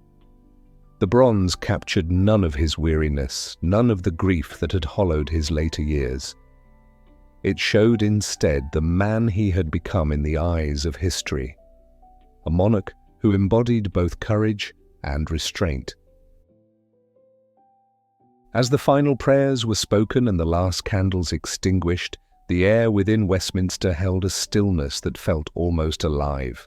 Outside, the bells continued to ring, each tone merging with the next, until the sound seemed endless. The realm mourned, but it did not crumble.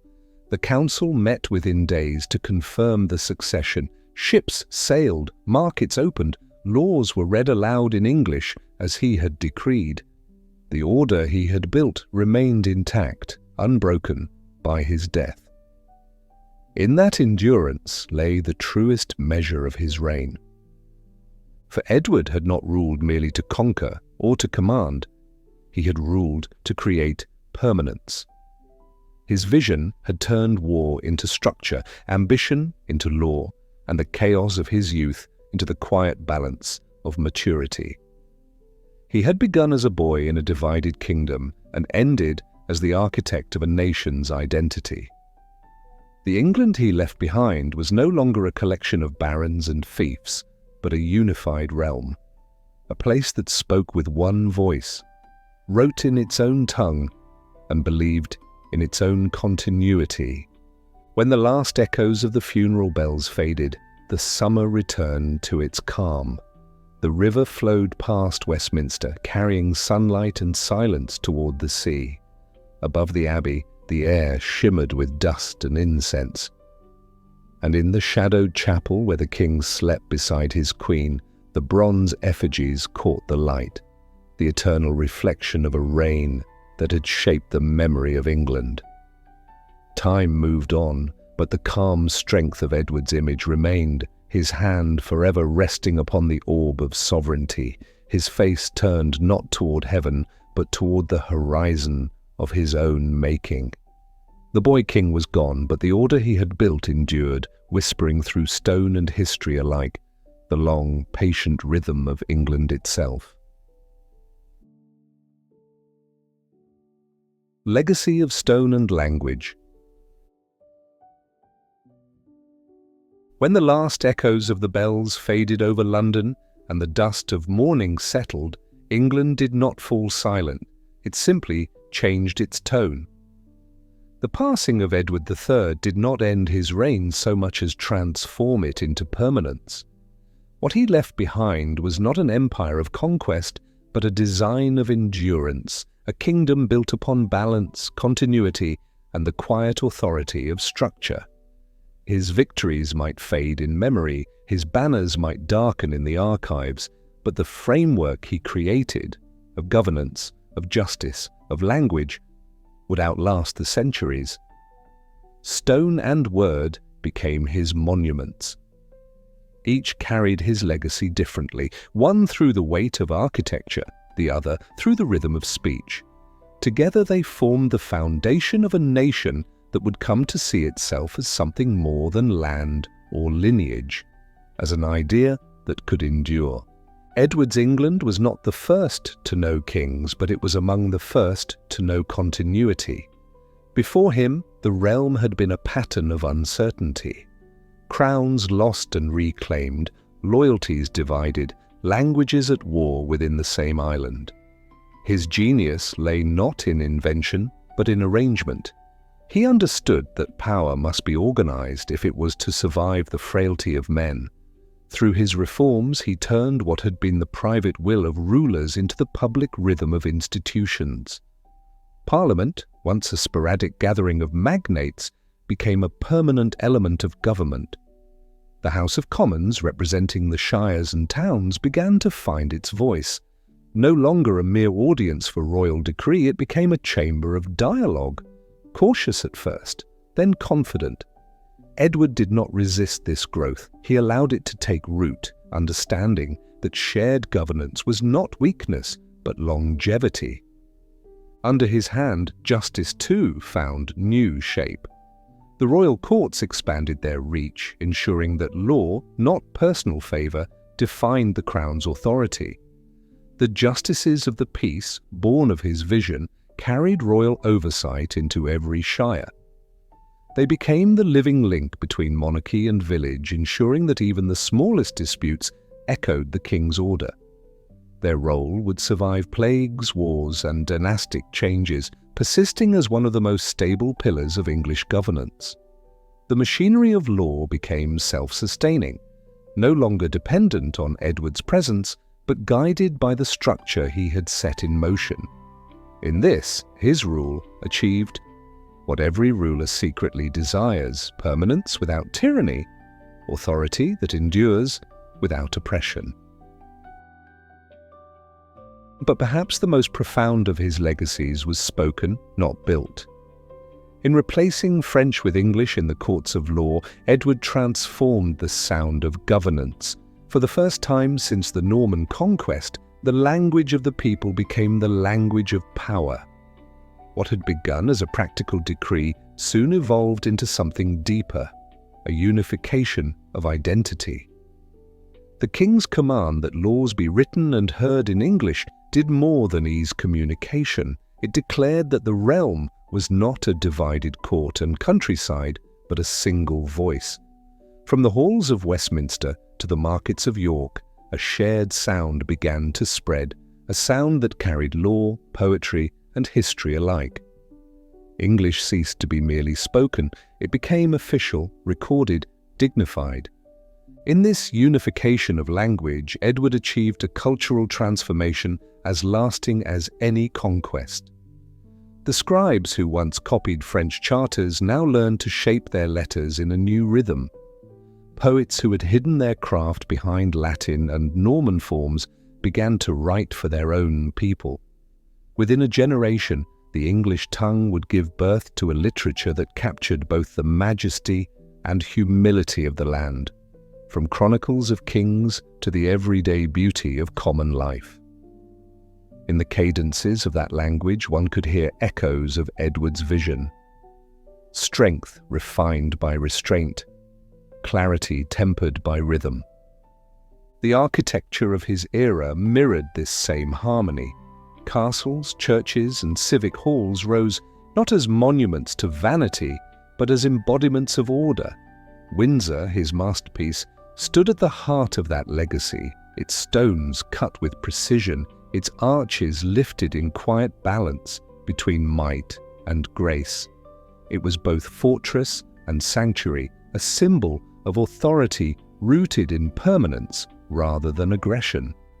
Through such structures, Edward inscribed his philosophy into the landscape itself, that power must be both visible and stable, commanding yet protective. Across England, from Canterbury to Carlisle, the lines of his design could be traced. Walls that did not simply defend, but defined. Even his chivalric creation, the Order of the Garter, carried this principle forward. Founded in the vigour of his middle years, it survived his death with the same discipline that had shaped it. Its motto, Honi soit qui mal y pense, shame on him who thinks ill of it, encapsulated a code that transcended generations. Beneath its courtly pageantry lay an ideal of loyalty balanced by humility, service tempered by self-control. The Order's annual gatherings at Windsor became a ritual of continuity, linking each reign to the one before. In this way, Edward's notion of honour became institutional, his personal ideal transformed into national identity. The centuries that followed would test every element of his creation. Kings would rise and fall, parliaments would clash with crowns, wars would return and fade, yet the systems Edward built would remain the skeleton beneath the skin of English history. The parliamentary voice that he allowed would one day challenge his descendants. The language he elevated would one day carry Shakespeare's words across the world. The justices he appointed would still preside in courtrooms 500 years later. His mark was not the flash of victory, but the slow endurance of function, a rhythm too subtle for his own age to fully appreciate, yet essential to those that came after. What set Edward apart from the rulers who preceded him was his understanding that kingship was not merely the art of ruling men, but the craft of organizing time. He built systems that could breathe without him, laws that could adapt without losing form, and a cultural identity strong enough to absorb change without collapse. Where others sought glory, he sought equilibrium. Even in war, his strategies revealed this preference for structure. Campaigns fought not for plunder, but for position. Alliances formed not for show, but for continuity. His conquests, though grand, were never as enduring as his institutions. And so, his legacy persisted, not as a memory of conquest, but as a living framework. The courthouses that rose in every county carried his presence in their measured order. The parish records that chronicled births and marriages spoke in the language he had revived. The very rhythm of English speech, its balance between simplicity and strength, bore his silent influence. To walk through the corridors of Westminster or beneath the vaults of Windsor was to walk within his design. His England was not a monument frozen in stone, but a pattern still unfolding. The chroniclers who wrote of him after his death often described him in images of permanence, as bronze, as marble, as unchanging. Yet his truest monument was not stillness, but motion, the steady, enduring movement of law, language, and order. His reign taught England how to sustain itself, how to translate power into stability, how to speak not only to its subjects, but through them. Each subsequent generation, knowingly or not, walked the paths he had paved. The modern state, with its balance of monarch, parliament, and people, found its earliest rhythm in the governance of Edward III. Centuries later, his bronze effigy at Westminster would remain untouched by time, its gaze serene, its hand resting upon the orb of sovereignty. Tourists and scholars alike would look upon it and see a symbol of medieval majesty, but its meaning runs deeper. The calm expression, the quiet strength, the absence of grandeur, all reflect the spirit of a king who understood that the greatest victories are those that outlast memory. His was not the legacy of thunder, but of foundation, not of fire, but of endurance. In the end, what Edward left to England was not only stone and structure, but voice. The laws that still speak in measured tone, the parliaments that still debate, the language that still binds the realm together, all carry the echo of his thought. His power did not vanish with his death, it simply dispersed, absorbed into the daily breath of the nation. To read an English law, to hear an English word, to walk through an English court, all these are to walk within the living shadow of Edward III. Now the age of Edward III rests within the calm rhythm of history. The sound of his century has softened, its voices fading into the steady hum of time. The seas he ruled have long since changed their borders. The ships that once carried his banners are gone, and yet the breath of his England endures. It moves not in the clash of armour or the echo of battle, but in quieter forms, in the language of law, in the cadence of parliament, in the familiar tones of a people speaking the same words he once made royal. His reign, once filled with war and reform, now exists like a tide that has withdrawn yet left its mark upon every shore it touched. The nation he shaped continues to move by the rhythm he set, balanced, deliberate, and enduring. Through centuries of change, the traces of his order remain. The stone of his castles has weathered into gentler color, the seals on his decrees have cracked with age, but their essence still holds. The idea of England as a realm of structure, governed by written law, spoken in its own tongue, held by the steady pulse of continuity, began in his time and never left. The Parliament he strengthened still gathers beneath the same roof, its language still English, its debates still echoing the balance between crown and common voice that Edward first allowed to breathe. The law he unified continues to flow through the courts, adapting and surviving, its lineage unbroken. Each decision spoken by a judge, each act read in the Houses of Westminster, carries, in some distant cadence, the imprint of his hand. Windsor, his chosen symbol of permanence, still stands above the Thames, its towers etched against the sky. Within its stones linger the same balance of grace and strength that defined his rule. The chapel where the Order of the Garter still meets glows with centuries of devotion. The same blue banners hang, the same oath of loyalty is recited, not as ceremony alone, but as continuation. The knights who kneel there each year may not remember the details of his battles, but they carry forward his principle that power must be bound to honor and honor bound to restraint. The stones of Windsor, warmed by countless dawns, have outlasted their builder, yet they still speak his language, the architecture of discipline and dignity. His influence endures even in places he never saw. The words of English, once confined to fields and taverns, now circle the globe. What began as a decree for clarity in law has become a bridge between nations. Each document written in that tongue, each judgment spoken in it, carries the faint echo of Edward's vision, that a nation's strength lies not in the reach of its armies, but in the endurance of its voice.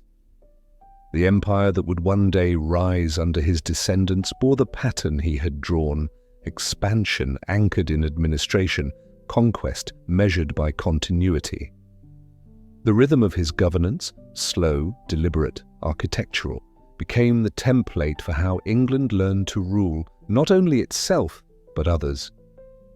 In London, the bells that now toll from the Tower of Big Ben seem, in their deep rhythm, to recall the measured balance of his reign. Each chime that passes over the river and through the air carries with it a fragment of his order, sound turned into structure, motion into time. The modern city that surrounds Westminster, filled with iron, glass, and the noise of progress, still follows the blueprint first laid in parchment under his seal. Beneath the noise of the present, the calm machinery of his England continues, unchanged in spirit, the courts that reason before judgment, the parliament that argues before decision, the language that unites both. History remembers Edward not only for what he conquered, but for what he composed. His was a reign that transformed power into permanence, turning motion into form, and leaving behind a kingdom that could stand without the constant hand of its master. His victories were written not only in chronicles, but in systems, invisible, enduring, alive. Where other kings built monuments to themselves, he built a framework in which the nation could think, speak, and govern as one. The power he wielded became, over time, a quiet equilibrium, the authority of design over the chaos of passion. And so his legacy continues not in the noise of remembrance, but in the silence of function. Each day that England wakes beneath the sound of its own language, each moment its laws are spoken in clarity and order, his age breathes again. The centuries have changed their garments, the names have shifted, but the rhythm remains. That slow, deliberate pulse of a nation that endures through continuity. The boy who once lay awake beneath the weight of a crown became, in time, the craftsman of a civilization's heartbeat. As night falls again upon Windsor's ancient stones, the air grows cool, and the river carries its slow reflection of stars. The chapel lamps burn softly through the glass, their light trembling on the carved effigies of long, quiet kings. Somewhere within that calm, the story of Edward III, the child of crisis, the builder of systems, the architect of endurance, settles once more into silence. Not an ending, but a resting. History closes its book, yet the rhythm he set continues, steady as breath, quiet as the turning of the tide.